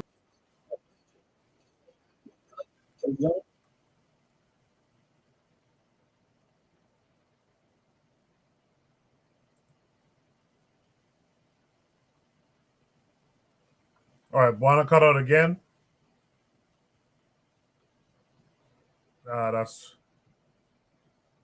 That's weird.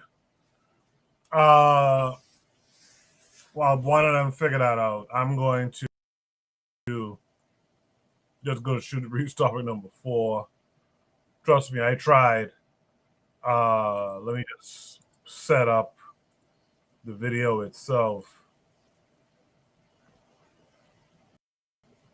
Oh, is it my computer that's slowing down? I don't know. I get this ad out the way. The topic.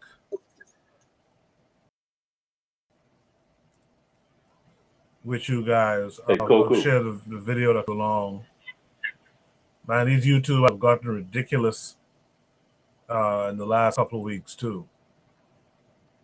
They'll go for 5 minutes if you give them a chance to.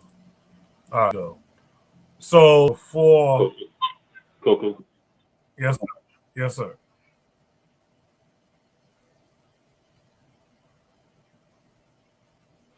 I was just saying it might be your computer because you're doing a lot of breaking up. Oh yeah.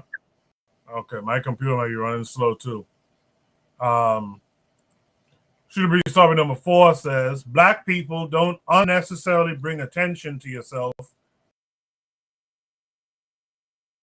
when you don't have to. This came with a link that'll take us to again. Make sure you guys I'm seeing. Absolutely. So we'll watch the video and then we'll discuss it. Buana, Kofi, you guys can comment in the chat. I'll read your comments on the screen.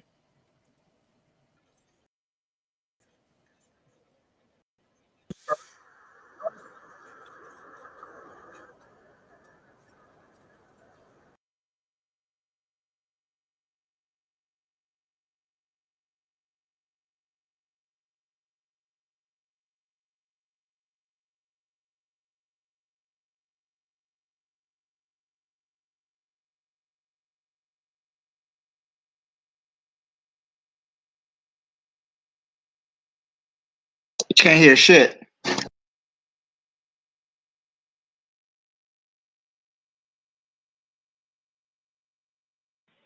Okay, Black still says y'all can't hear anything. This is kind of weird. Could you guys see the video just out of curiosity? I could see a little bit, but it wasn't kind of glitching somewhere. Oh, okay, I don't know what's happening. Let's try it again. Make sure you guys can see what I see. I'll start from the beginning. You guys, let me know quickly if you can hear it or not. This Haitian American community is urging the U.S. government to reconsider the decision to remove temporary protected status for hundreds of thousands of people. Without TPS, more than 500,000 Haitians would be at risk of deportation. Good evening, I'm Elliot Rodriguez. And I'm Lauren Pastrana. Thank you for joining us. CBS News Miami's Yvonne Taylor joins us live now from Little Haiti. And Yvonne, activists insist that going back to Haiti is not for many families. That's what we heard from everybody here, Elliot and Lauren. In fact, I talked to a girl right here who told me, I want my face to be seen. I don't care about giving you my name because I have nothing to hide. I'm not a criminal. But the reality is that in 6 months, she could be deported. And that is one of the reasons why they are going to file a lawsuit against the Trump administration.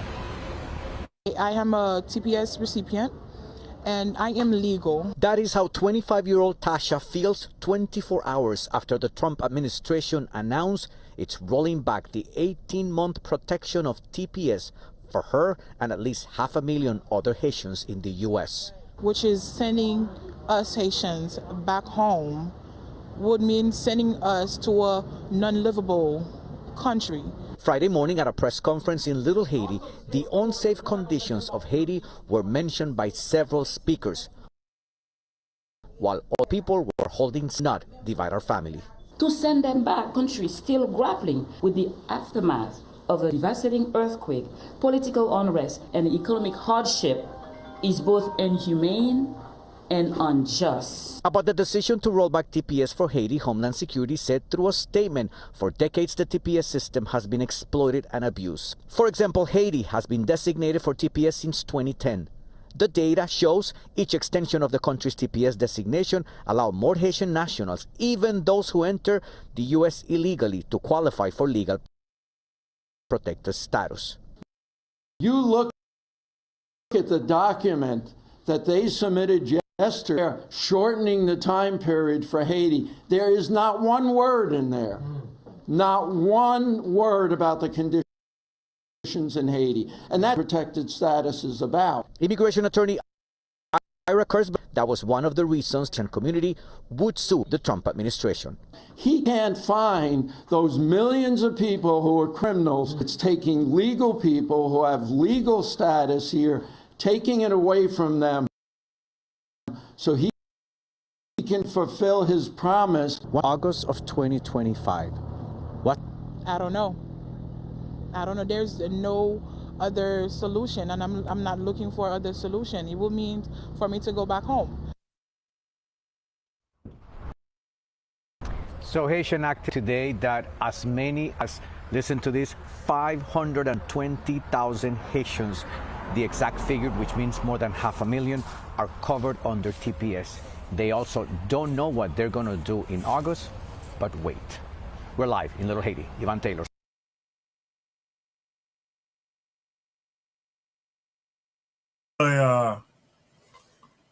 What a conundrum. But like Juana's saying in the chat, I'll read his comments later. Why don't you just keep quiet right now? Should read topic number 4 tonight. It says black people don't unnecessarily bring attention to yourself. To who's with us now? Let me see who's actually on the panel. This new kind of I'm still here. Works different, so it's hard for me to tell who's here, who's not here. So let me start with Black Steel. Black Steel, what say you to this? Well, I don't get the prompt, honestly. Black people don't unnecessarily bring attention to yourself when you don't have to. They obviously have to, because if their protected status is being declined, if they're being returned back to Haiti, then this is something that they need to bring attention to. I don't want to go too deep, but I always want to talk about some things. The condition of Haiti, as it stands today, is a direct result of U.S. imperialism, right? not just U.S. imperialism, but also French as well, but mainly United States imperialism is the reason for Haiti's condition today, right? So the idea that the United States has done everything possible to put Haiti in the condition it is today. The people are fleeing from a condition that has been caused by the United States, and then to tell them, oh well, we're going to remove your temporary protected status. It's on its very face. It's offensive, right? Um, so I don't get the prompt when they're saying you don't have to, because the condition that is in Haiti right now is not a good condition for anybody. These people flee. They could have been political prisoners. I don't know what the issue is, but they left Haiti for a reason. And there are laws, there are treaties that are in place. International treaties are in place. There's refugee statuses that are every government in on paper has to adhere to. Um, the rule of law is something that these so-called Western democracies really hold up as a foundational part of Western civilization. But when it really comes down to it, they pick and choose which laws and which rules they want to follow. And I wasn't able to get into the first prompt, but I would have said that what we're seeing is the erosion of American soft power. Now, many countries have hard power, which is military, and they have soft power with diplomacy, you know, creating relationships, trade. What we're seeing now is the erosion of American soft power, and now it's just straight up naked brutality. You know, I think it was Napoleon who talked about being a silk glove on an iron fist, right? He had the military, he had the army go in there and kick your ass, but before that he would try to use diplomacy, try to use sweet words and treaties. There's no more silk glove on the iron fist anymore. It's just straight up naked hatred, and the cruelty is the point, right? I know a lot of people said that before, but the point is to be as cruel as possible to prevent people from wanting to come to America. So America will devastate your home countries. Then they'll turn around and remove you from the US borders after they destroy your country. And they come here and call you a freeloader and say, oh, we don't owe these people anything. Yes, you do. You do.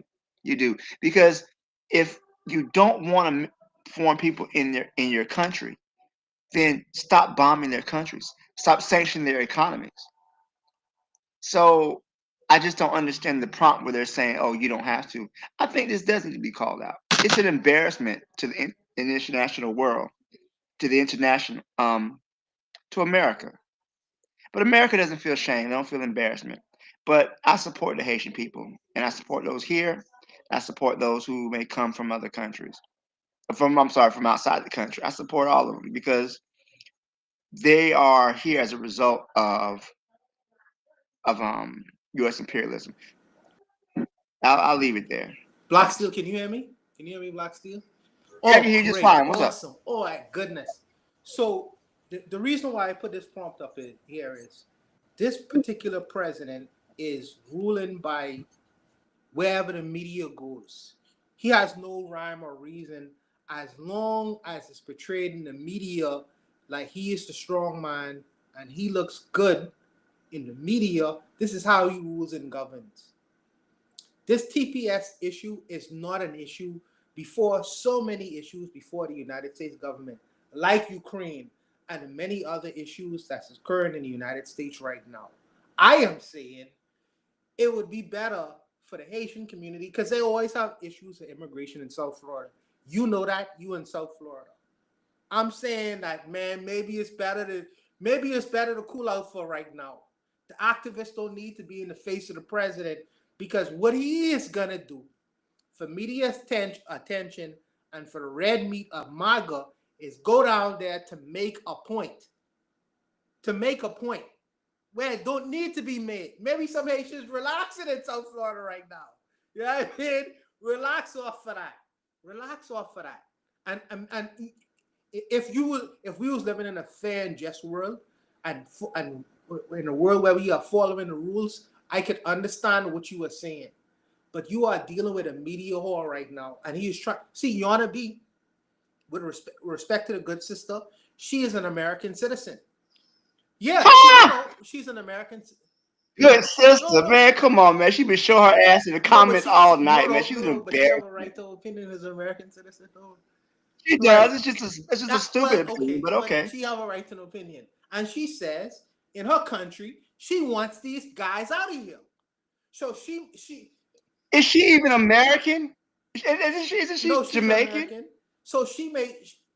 She may be feeling, well, I want these guys out of my country. Shouldn't she have the right to say that? You know what I mean? So I mean, Black people should hold on, wait, hold on. Black Americans should never feel like this is our country. That's like we sit here arguing about who they let on the plantation. How dare they let these other black people on the plantation? It's our plantation. No, come on now. Come on. But as an Yana B is an American citizen. She has a right to a different kind of opinion from Black Steel, who has a different opinion. So her opinion is we want these people out of here. So what I'm saying is maybe they shouldn't bring issues and attention to these people who may feel a certain way and call ICE on these people in South Florida. They need to relax off of this for a while, maybe 4 years, and then bring it up later. This is not the administration to bring up issues of immigration and we being mistreated, because he's going to get them out of here. It's going to have a bad effect. So I'm just thinking that they need to relax off of that. Relax for now. He's dealing with Ukraine. He's dealing with South Africa. He's dealing with Elon Musk. Y'all in South Florida, chilling next to Mar-a-Lago. He ain't calling y'all yet. Y'all need to be quiet. He's dealing with the border in Mexico. Y'all need to relax. Relax in South Florida. But Buana, though, here's the thing. They're already being targeted. That they're removing Haiti from temporary protected status. They're already being targeted. So you say to be quiet. How can they be quiet? They're already under attack. It's not like he's not picking on them. Hey guys, let's be quiet and hide so he won't mess with us. They're already being messed with. Black Steel, you in South Florida, you know better than me, bro. You know better than me. So I'll leave it to you. I'll leave it to you, bro. Listen, I'm gonna say this, man. Listen. I'm a little bit further north than South Florida, but listen. A lot of these people come to America not because they just want to come to America, right? Because most people don't want to leave their home countries. Most people want to live in their homes, but they leave their homes because usually they're forced out because of military reasons, economic reasons.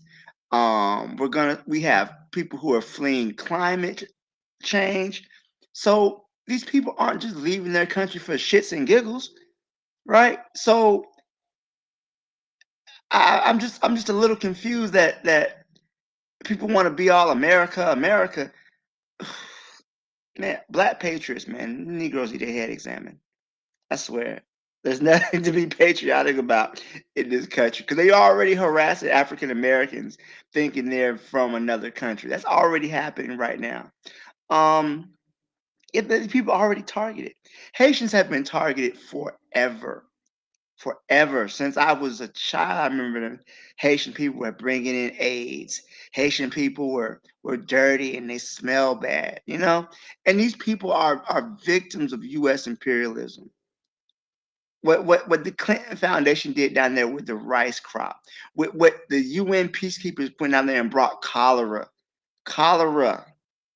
to Haiti.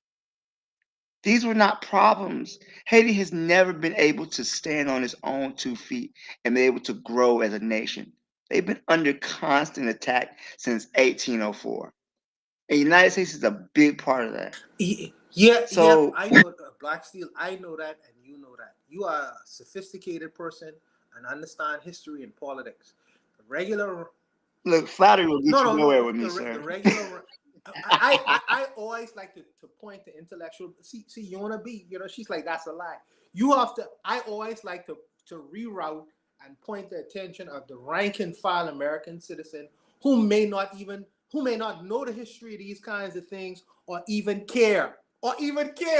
So I'm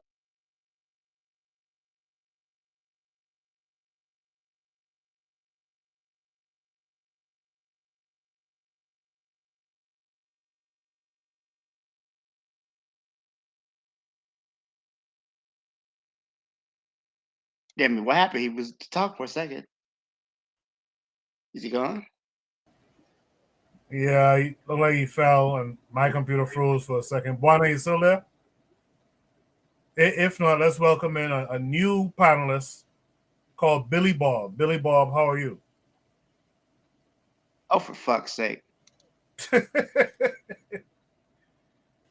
Well, I don't know why they got Carson Billy for Bob. no reason. Can you hear me? Okay, all right. Can you hear me? Yes, Billy Bob. I don't know why the guy was cursing for no reason, for fuck's sake. You know, we on here, we're talking about people, and we're just talking about human rights, you know? And I see Yona B, a lady named Yona B down in the chat. This is not your damn country, woman. This is our country.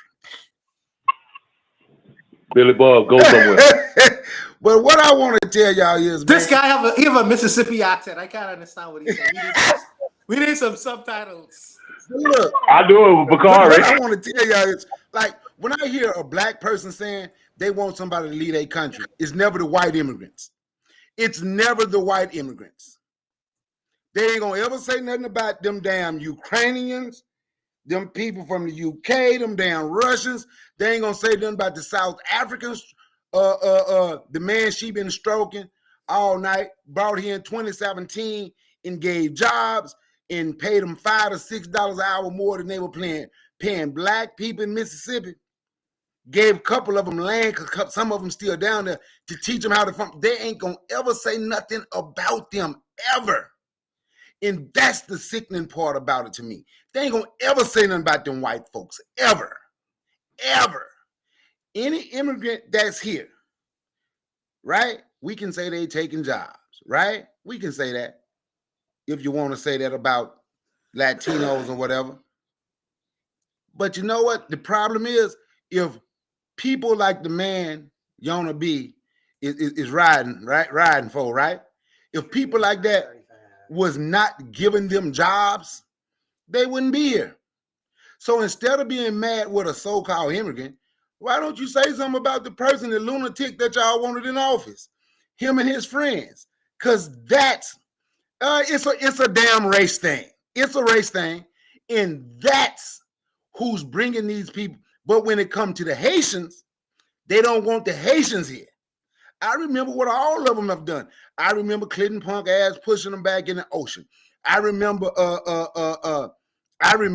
just doing a presidential campaign, how they lied on them, talking about they eating cats and eating people pets. And the sickening part is a black person would sit there and agree with them. See, those black people are not my people. We just happen to be part of the same race. You understand? So when they say don't necessarily bring, I didn't even hear the prompt because I've been out. I just heard some talking, right? But if they say don't unnecessarily bring attention to yourself. Shit, being black, you already have attention. You're just walking around, and with these lunatics in office, they can't tell none of us from a Haitian, none of us from someone from Nigeria or Ghana or whatever. And if they want to snatch you or attempt to snatch you up and hold you and mess you up for the next 2-3 days, they can. Now, I hope they pick up a whole lot of blagger. I really hope they pick up blagger and FBA and all the black folks that cape them for them. I hope all of them get picked up and they get messed up for 2 or 3 days. But when I hear these black folks talking about they don't want them, and Bawana say, well, she can say she don't want nobody because she ain't got no damn country. She don't have no damn country. Just like I'm country. But we're not motherless. Africa is the mother. Ain't got no country. And that's part of the reason we crazy. We want to be like white folk. If you wanted to be your country, get ready to take it. Because didn't nobody give it to white folks. White folks didn't march with no sign and say, let me have it. They took it. They took the shit. So if we want it, since you say it's yours, if you want it, go take it. But they don't want to take it. They want to side with the people that want to hurt black people and think their neck ain't on the chopping block. I yield the mic. Appreciate it, Brother Bakari. Yeah, I know but Kofi's back and Bono might be there as well. Kofi. You can hear me? Go ahead. Yeah, Brother Bakari. Yeah. The Let Bono go first. Yeah, the sister saying that it's not a race thing.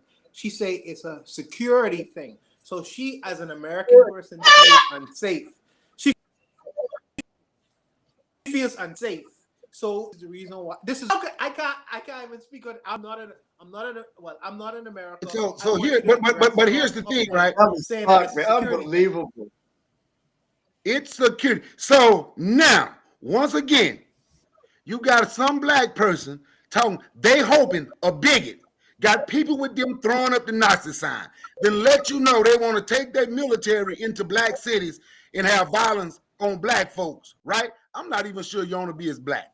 But anyway, but all of a sudden, that's going to be the person that bring them security. I know y'all want to say them y'all people because I guess she black.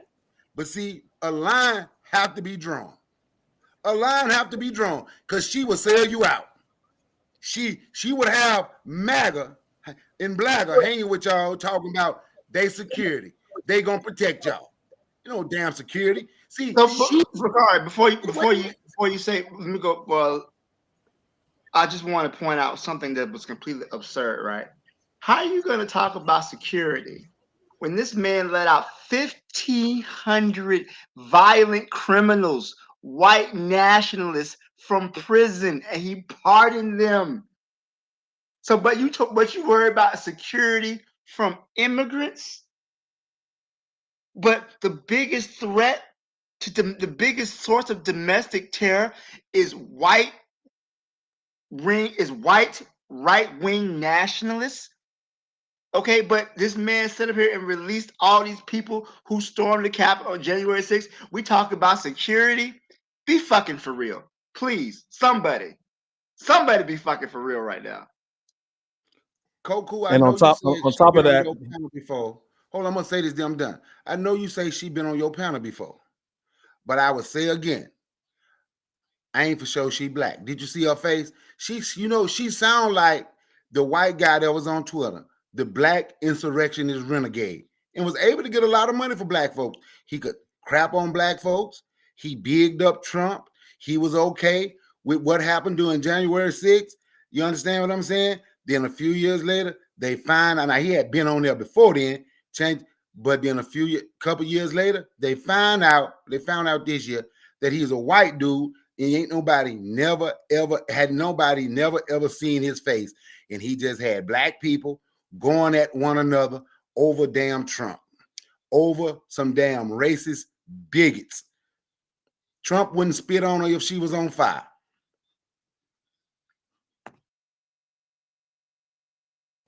Yeah, Yana B is Jamaican, by the way, Buana. But she lives in the States. Last I know. But did you see her though? But did you see her, Coco? But did you see her face?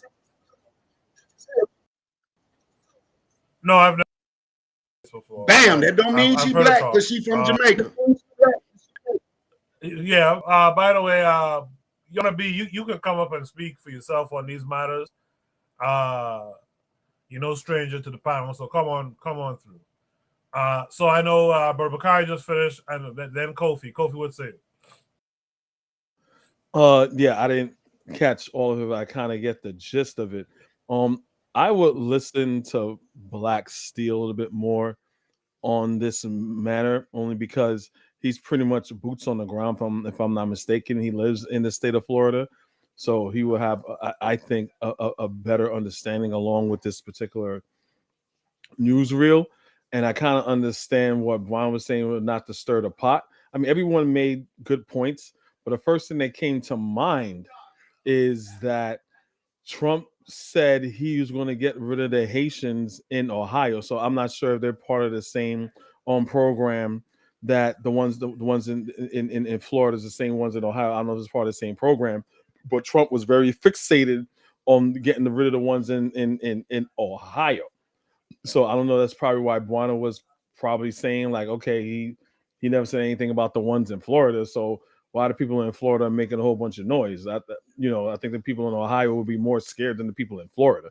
Even though I guess they're stone throw away from Mar-a-Lago, but I mean, I don't want to pretty much repeat what everyone's saying, but Black still made a very good point. But this is the Trump administration. Same thing. Oh, we want to get rid of waste, fraud, and abuse, but I'm going to give you $200 million to do an ad campaign. I'm already fucking president, but I'm spending $200 million on an ad campaign on immigrants not to come here. Just all the black and brown ones, and I'm going to give Elon Musk government contracts and have him fuck up and say, hey, he made a mistake when they check them on condoms for this. Oh, well, I'll make mistakes and other things that he totally fucked up on. But again, people think Elon Musk is a genius and Donald Trump is a businessman. But anyway, what I would say to this is pretty much, I understand maybe they need to do a pretty much a preemptive strike. But again, I'm gonna say I will listen to Black Steel on this matter because he's more boots on the ground. But when it comes to violence, because again, it's supposed to be violent. Because I heard on the report the woman says, "Hey, she doesn't mind her faces get shown. She does nothing wrong. She's has a right to be here. She's not violent. It has nothing to do with you being violent." Well, I don't know who said it, but it could have been Khalid Muhammad. They say your skin is an act of violence. Your very being is an act of violence. You don't have to commit violence. You being here in your skin is an act of violence, and I think that's what she's understanding. So Trump says one thing. Well, these people are criminals, but like Black Steel says, oh, but he's letting all the people of January 6th out, pedophiles, rapists, all these other people, and it's not like he's just giving violent offenders. So these people got a full pardon. It's not like you go to jail and you're on probation and you can't get a gun. Nah, they could go right back to the gun shop and say, "Give me a gun," even though I was beating police down with poles and I had weapons and all these things of this manner. So it's very hypocritical, and I really don't know what to say in this situation. I just fear for my people, and I'll yield the mic. Appreciate that, Kofi. Is there any last thoughts by anyone else on the panel tonight? Let me just say real quickly, because you guys have been doing a good job talking about me being boots on the ground, right? So there's been situations where students have been pulled out of school because of these issues. I don't know if they were illegal or not, but I had a Haitian student who one day he never came back. He was in my class. One day, next day he's gone. People are scared, right? And this U.S. immigration law. Again, I always say the source of immigration to this country is American imperialism. These people don't leave their homes because they want a better opportunity, but people really don't understand how U.S. foreign policy affects countries, especially in the Western Hemisphere, right? There's a thing called the Monroe Doctrine, which is created by U.S. President James Monroe in the 19th century, that says that the Western Hemisphere is the United States' exclusive sphere of influence. The U.S. has exclusive control over the affairs that go on in this side of the world, right? And this is a foreign policy that has, even though it was said a long time ago, even though it was said at a time where the U.S. didn't have the ability to impact other countries on this side of the world so much, but this is something that they've been doing forever. So when you see a country like Mexico for example. They're always talking about the cartels. The cartels this, the cartels that. The cartels exist because of America's desire for drugs. Mexico doesn't make those weapons. So where are the cartels getting the weapons from? Americans want drugs. The cartels are supplying the Americans, but yet they want to turn around and blame the cartels. If America really want to do something about the cartels, they would deal with their drug laws and they would go away overnight. Right? We can't complain about, oh, look at all the poverty in Cuba or in Venezuela or in Haiti, when we don't talk about how the Clintons destroyed the rice production industry in Haiti, right? Or how Cuba's been under a legal blockade for over 50 years. Or how these countries get sanctioned economically or forced to take high loans from the IMF. We should do a whole broadcast on U.S. foreign policy and its consequences, because a lot of people are talking and don't know what the hell they're talking about. But I just it hurts me to see Black people, because I have friends who are immigrants. Personally, I've known them for years. Legal immigrants who've been here. Black Steel. Yes, go ahead. Yes, sir. I don't mean to cut you off, but I noticed this is a issue that's close to you and Yona B. Okay, so let me say it like this, because I want to present an alternative view. Yona B is what you would consider to be a legal immigrant. She had to jump through certain.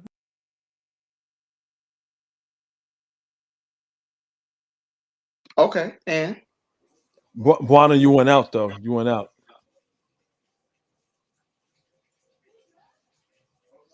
Yeah, he probably dropped because I don't hear him anymore.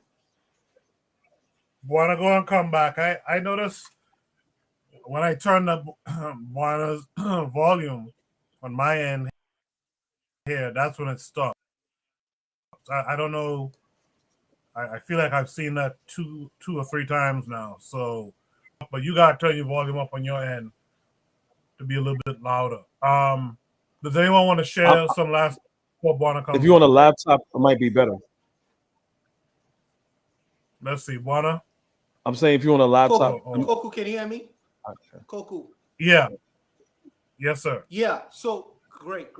So I understand the issue a little bit more, because the issue is a little bit complicated, and we have high immigration in this country as well.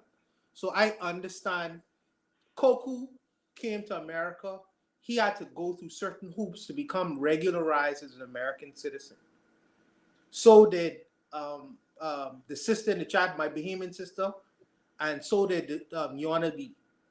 They have a particular issue with people who didn't go to the front door and went through the back door and didn't have to jump through the same kind of hoops, but they getting the same privileges, even though they didn't do it the right way.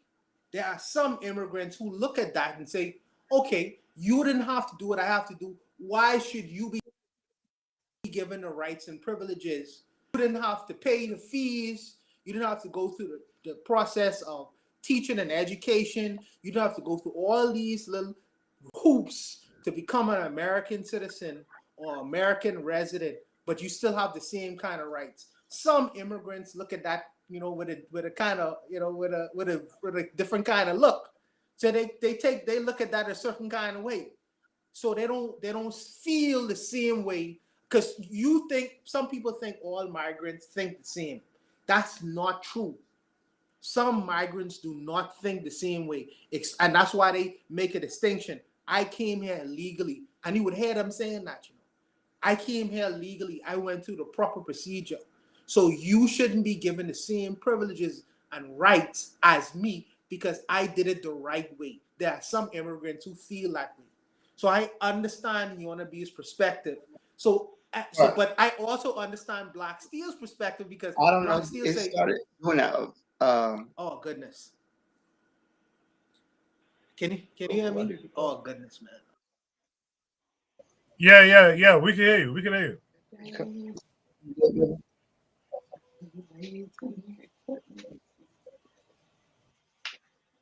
All right, Anthony, want to go while Buana works on that thing. Anthony, go ahead. Can you hear me, Coco? I can hear you. Coco, can you hear me? I'm Okay, glad I all right. Hey, man, yeah. I mean, okay, yeah. Going to that Yeah, part I mean, okay. Let me. for like 5 minutes. Hey, somebody needs to mute. Black Steel, you gotta mute. You gotta mute.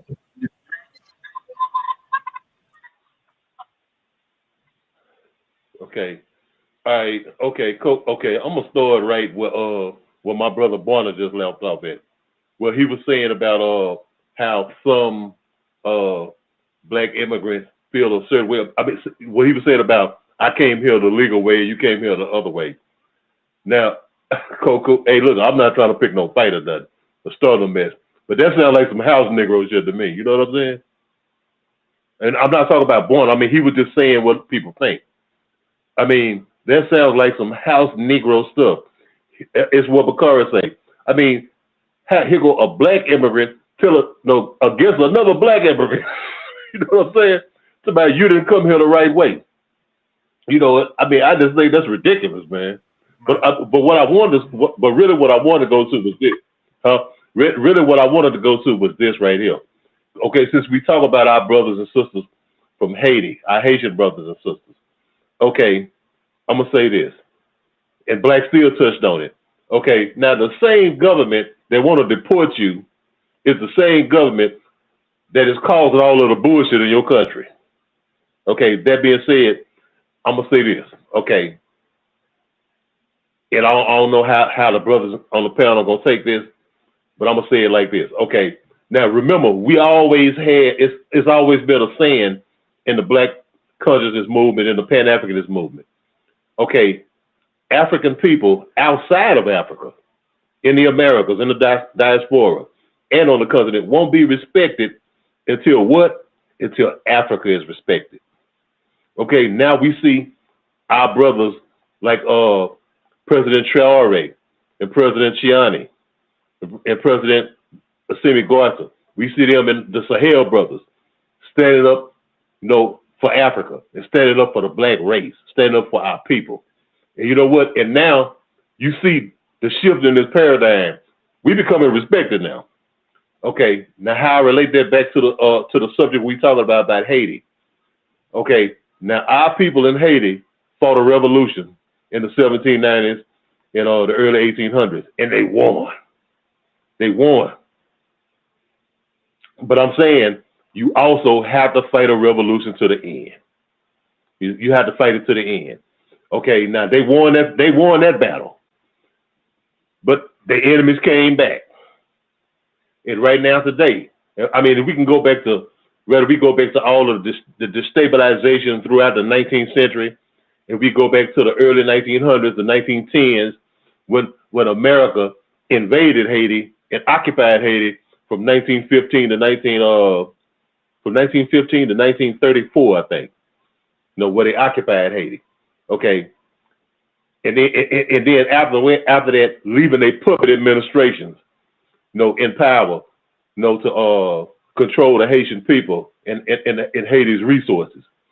Okay, what I'm saying is the one way for our brothers and sisters here who are immigrants, you know, in the United States, and our people in Haiti on the ground, the one thing that has to happen, it has to be another revolution.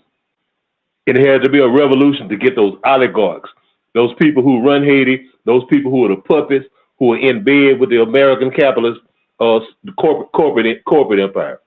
Those people who are the gatekeepers, you know what I'm saying, who are making sure that that's letting these Canadian firms and these American firms and these French firms and these Lebanese and all these other people outside of Haiti exploit Haiti's resources, you know, and exploit Haiti's people, this labor, everything. What they have to do, eventually, I mean, we got to go back and say, is it like the Haitians said in 1804, it's freedom or death. And we got to run them up out of there. They got to kill them motherfuckers and they got to run them up out of there. Even if you got to start from ground zero, well, they got to get those people out of there, and they got to because they have to take control of their country. Right now, I mean, Haitian people have not controlled their country since I don't know when. No, every government that's been in Haiti has been a regime that's been a puppet regime, a gatekeeper regime for the Western imperialism. I mean, there has not been not one of them that was free. Well, you know, you can talk about Papa Doc. Well, Papa Doc, he exploited his people for Western imperialism. It all the way back. I mean, since Zelinsky, there hasn't been an independent Haitian government. What I'm saying, you got, like Amos will say, you got to fight an enemy to the end. And what I'm saying, the main thing is for Haiti to be Haitian people in America, Haitian diaspora around the world, if the Haitian people to be respected, they're gonna have to take control of their destiny, man. They're gonna have to say, fuck it. We're gonna have to just do it like our ancestors did in 1804. And we just gonna have to, a whole bunch of us gonna have to die. But we got to take control of our country. We got to take control of our destiny, of our resources. You know what I'm saying? And then you will see a change in this bullshit. But I mean, from right now, okay, yeah, you know how the American government look at them, or hey, them Haitians. You know, Haitians. Like I'm saying, I remember when the brother was talking about, Bakari was talking about how, you know, they were saying the Haitian people bought AIDS around. How the Haitian people did this and that, and all of the shit that they blame that shit on Haitians. You know what I'm saying? And it was just ridiculous. But I'm saying at the end of the day, I think the Haitian people got to finally get together, because it's just like us with African people in America, black people in America. One of the main reasons we still in the position that we're in is because of disunity. Disunity. We can't come together on nothing, you know, for our own interests. But, you know, that's the same thing with our people in Haiti. You know what I'm saying? You got people who gonna follow this camp and people who follow this camp. You know, they put leaders up in front of them just like they put leaders up in front of us. You know, who do you know in Europe or anywhere else got a leader known as barbecue? You know what I'm saying? And all this old bullshit, you know, and then put these, and they got all kind of foreign corporate interests in there, you know, just exploiting the people. I mean, you got, at the end of the day, the Haitian people have to decide, and only they can decide, only they can do it. Can't nobody do it for them. I don't give a damn what any of us say. It got to be done by the Haitian people. They got to get together, and they got to have another déchacage, like they did in '85 when they ran the Tonton Macousse and Duvalier and them up out of there. They got to say, we going up the hills to the place where them people live at, and we gonna run them up out of here. We gonna get them up out of here, and we got to take control of our country. And that's when you're gonna see Haitian people around the world being respected. Because you know what? People gonna respect Haiti. They gonna say, them black people went and they handled business and they took their country back. And it's not like they say, well, they can't do it. Well, you know, look at Burkina Faso did it. Niger did it. You know what I'm saying? Marley did it. And that's just what I feel, man. You know, you got to fight an enemy to the end. You know, you can't sign a peace treaty with the enemy. You know, you can't negotiate with the enemy, you know, for your freedom. You know, you got to beat your enemy ass. You got to kill him. You got to run him up out your country. And you got to, like, I don't want to be your friend. You the motherfucker that been fucking over me for 100 years. I don't need to deal with you. I mean, you know, I don't need to deal with you. You know, we sit up here and listen to Bill Clinton sit up here and talk about he trying to help the Haitian people by importing Arkansas rice to Haiti and destroying the Haitian rice industry. You know what I'm saying? We looking at when they had the earthquake, you know, and that foundation raised like billions of dollars. I mean, like, I don't know, it was like 10, 15, however many billions of dollars, and that was supposed to help the people with, and Hillary Clinton, the head of the foundation, and all that money disappeared. Don't nobody know where the money went. When Venezuela gave billions of dollars in gas money to the people, you know, for the Haitian people, all that shit disappeared. You got to get rid of those Negro puppets, those mulatto, whatever. You got to get rid of those puppets. Those gatekeepers that's keeping their foot on the Haitian people's neck. You know what I'm saying? It don't matter what happened, it do matter. But I'm just saying, whatever happened here in the United with the immigrants, whatever, it ain't gonna change until it change in Haiti. You know, and I don't want to go on too much, man. I'll leave it right there, man. Can I say something, Coco? So this is gonna be probably the last topic for the night, anyway. Does anyone want to add any last thoughts or further any points or respond to anything you might have seen in the chat? Anyone can go. Yes. Take it away. Can you hear me? Can you hear me? Yes, sir. Go ahead. Okay. Yes, I sir. just Go wanted ahead. to give you your props. I said I wanted to give you your props because you're much more patient than me with some of this stuff that being said in the chat. Because I'm to the point because somebody is, they say they black, we ain't never seen them. They ain't necessarily on my team. That woman Yona B say, y'all just don't get it. Or whatever that is, Yona B. You say as a woman, I say as a woman. Say y'all just don't get it. America is not like everything else. Black people and white people, we're both Americans. The dude American Soul told War Drums that FBA and white people, basically what he's talking about, how they will destroy, how they gonna destroy Pan-Africanism. And that make me go back to something I heard earlier when I couldn't come on. Somebody said something about an echo chamber. I'm gonna tell y'all something. When somebody say something to me about an echo chamber, what you want an echo chamber? If we are trying to come together, yes, it's okay to be an echo chamber. So they're complaining about black people, about us agreeing and what we want to do, but it's okay for them to come around and want to cause confusion, which don't make no sense to me. How can you build anything or do anything if you're not in agreement on nothing? You have to be different. That don't make no damn sense. I have to come and I have to give a different opinion because we are not supposed to have an echo chamber. That doesn't make sense. It doesn't make sense at all.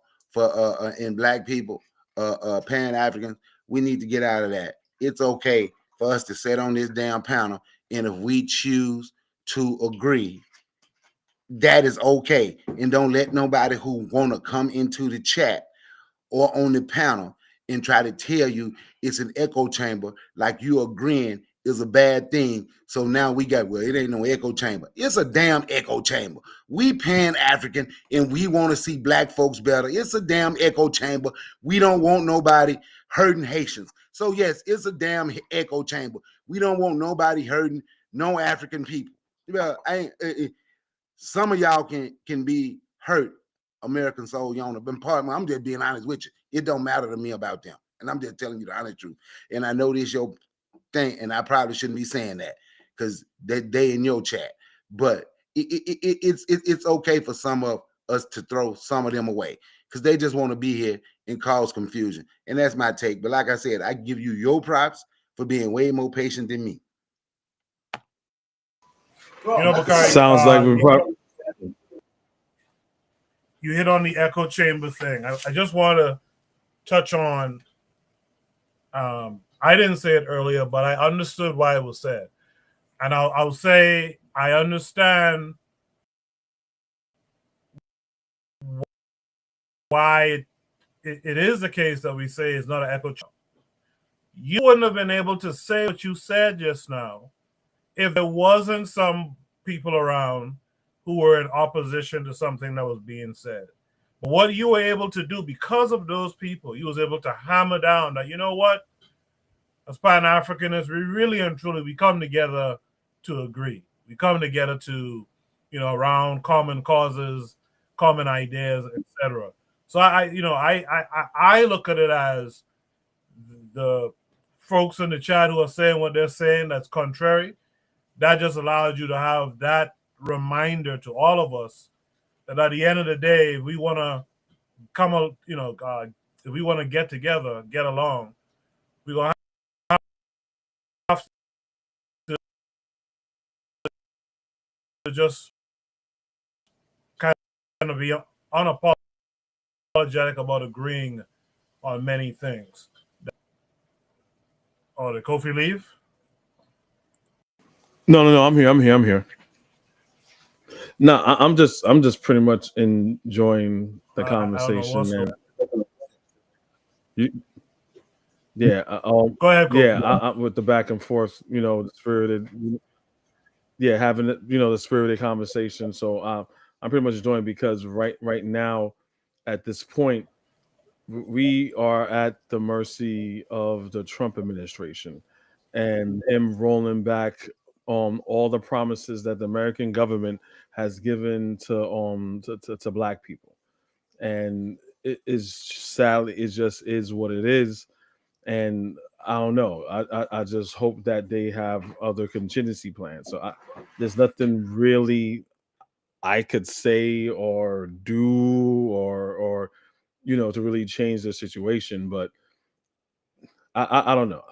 It's just a hard thing to deal with. But as far as the whole echo chamber, Brother McCoy is right. This is the echo chamber when it comes to far as like we all Pan African. It's a Pan African platform with Pan African minded like people, and we don't want any black people getting hurt. So was it echo chamber when it comes to that? Yes. And if you trying to make any excuse of why it's okay for black people to be mistreated, if you're a human being and not a Neanderthal, then yeah, you're just a despicable person, But I mean that's pretty much it. I really don't want to say. I don't want to keep repeating points that were already made, but yeah, that's it. I appreciate that, Kofi. Anyone else want to give their last thoughts? All right. Well, at this point, let's at least give our shout outs go. Let's do our shout outs. Let me start with Kofi. Kofi. I would like to shout out what's going on with me this week pretty much. I really have no real special shout outs, but just rest in power Angie Stone. Rest in power to her and her passing. And Coco, I see you put something up for Roberta Flack. So we lost two very good songbirds this week. I love Roberta Flack. I mean, I'm not that old, but I remember growing up as a little kid hearing her songs. So, and Angie Stone too as well. That's D'Angelo's baby mama. So I know he's feeling it too.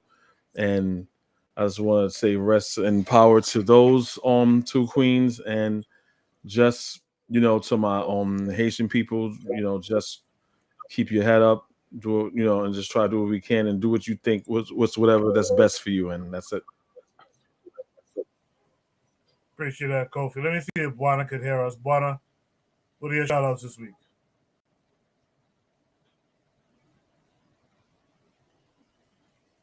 That's not working. Bakari, what's your shout out this week? My shout out is to the panel. Angie Stone. My shout out to Pan Africans. Ibrahim, I can't ever say his last name right. Shout out to them for getting their for their electric cars. Shout out to my homeboy from Cameroon, who I was talking to today, who let me know it's Cameroon's plan. Say they're about to oust their president, and it's their plan before this year is over with. This is what I was told. Before the year is over with, to join forces with Burkina Faso and see what Burkina Faso and Marley and Niger, those places, see what they need them to do. They plan to. Now, this is what I was told by my buddy from Cameroon. They're going to oust the old guy, and they plan to join them. And they believe in what they're doing. So, and they say the country is behind them. So a shout out to that too. Appreciate that, Brother Bakari. Black Seal, are you there? What would you like to shout out this week? I'm still here. You know what? I caught Kofi's show earlier today, so shout out to Kofi. That was a really good discussion. Thank you. Talking about the FBA and everything else like that. It was that video you showed with the people rapping, man. I was in my car driving, boy. I almost had an accident. the wobble delineation. Oh my gosh, it was so embarrassing. Then they said black was a curse. Oh Oh my gosh. So yeah, that was a hard video to look at, but I think that yeah, shout out to you for that. It was a good episode, man. Thank you, brother. Thank you. Anthony, what would you like to shout out this week? Yeah, I like the I like the comment that I already Kobe always be killing them. So yeah, man, I give a shout out to Kobe, man, for all that NBA killing them NBA bullshit. But I mean, I give a shout out. Well, first of all, a shout out, like you said, to Angie Stone and to Roberta Flack, man, those beautiful sisters, who brought us so much joy with their music, man. But I want to give a shout out to the president of Tshisekedi, the president of the Congo, and the president of Chad for linking up, both of them linking up with the brothers in the Sahel for military agreements, to combine their forces to actually assist our people in the Congo to help liberate the Congo from the bullshit that's going on, man. And not only just that, but overall, just coming together, that's Pan-Africanism, you know what I'm saying? Linking their forces together and saying that we're going to liberate Africa. So I give a shout out to that, man. I give a shout out to Koku for coming up with this channel. Koku over the weekend, a lot of people don't know, Koku called me. He called me, and it would trip me out. I said, man, Koku called me. And we talked for a minute, man, and we tried to get some things straight now. It didn't happen right there at that time, but it's happening now, because you see I'm on the panel, man. So thank you to Koku, man, and thank you to all of the brothers on the panel, man, for your input.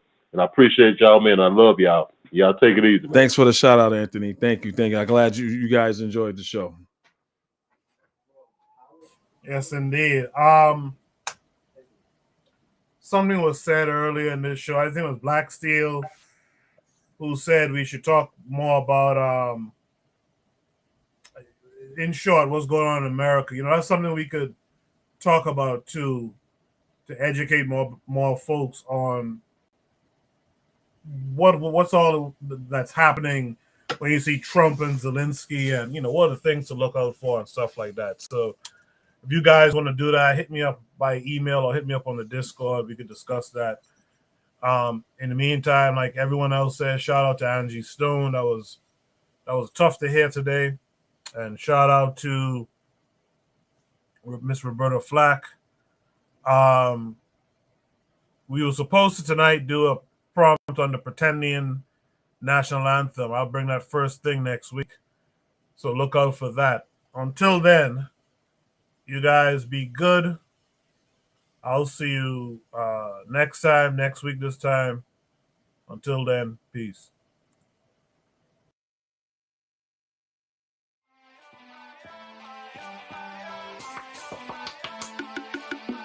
Thanks for listening to the Bitter Medicine Podcast with your host, Koku. If you like what you just heard, we hope you pass along our web address, bittermedicineblogs.com, to your friends and colleagues, and share our show to all your social media. Be sure to check out our archive section on our website for previous podcasts.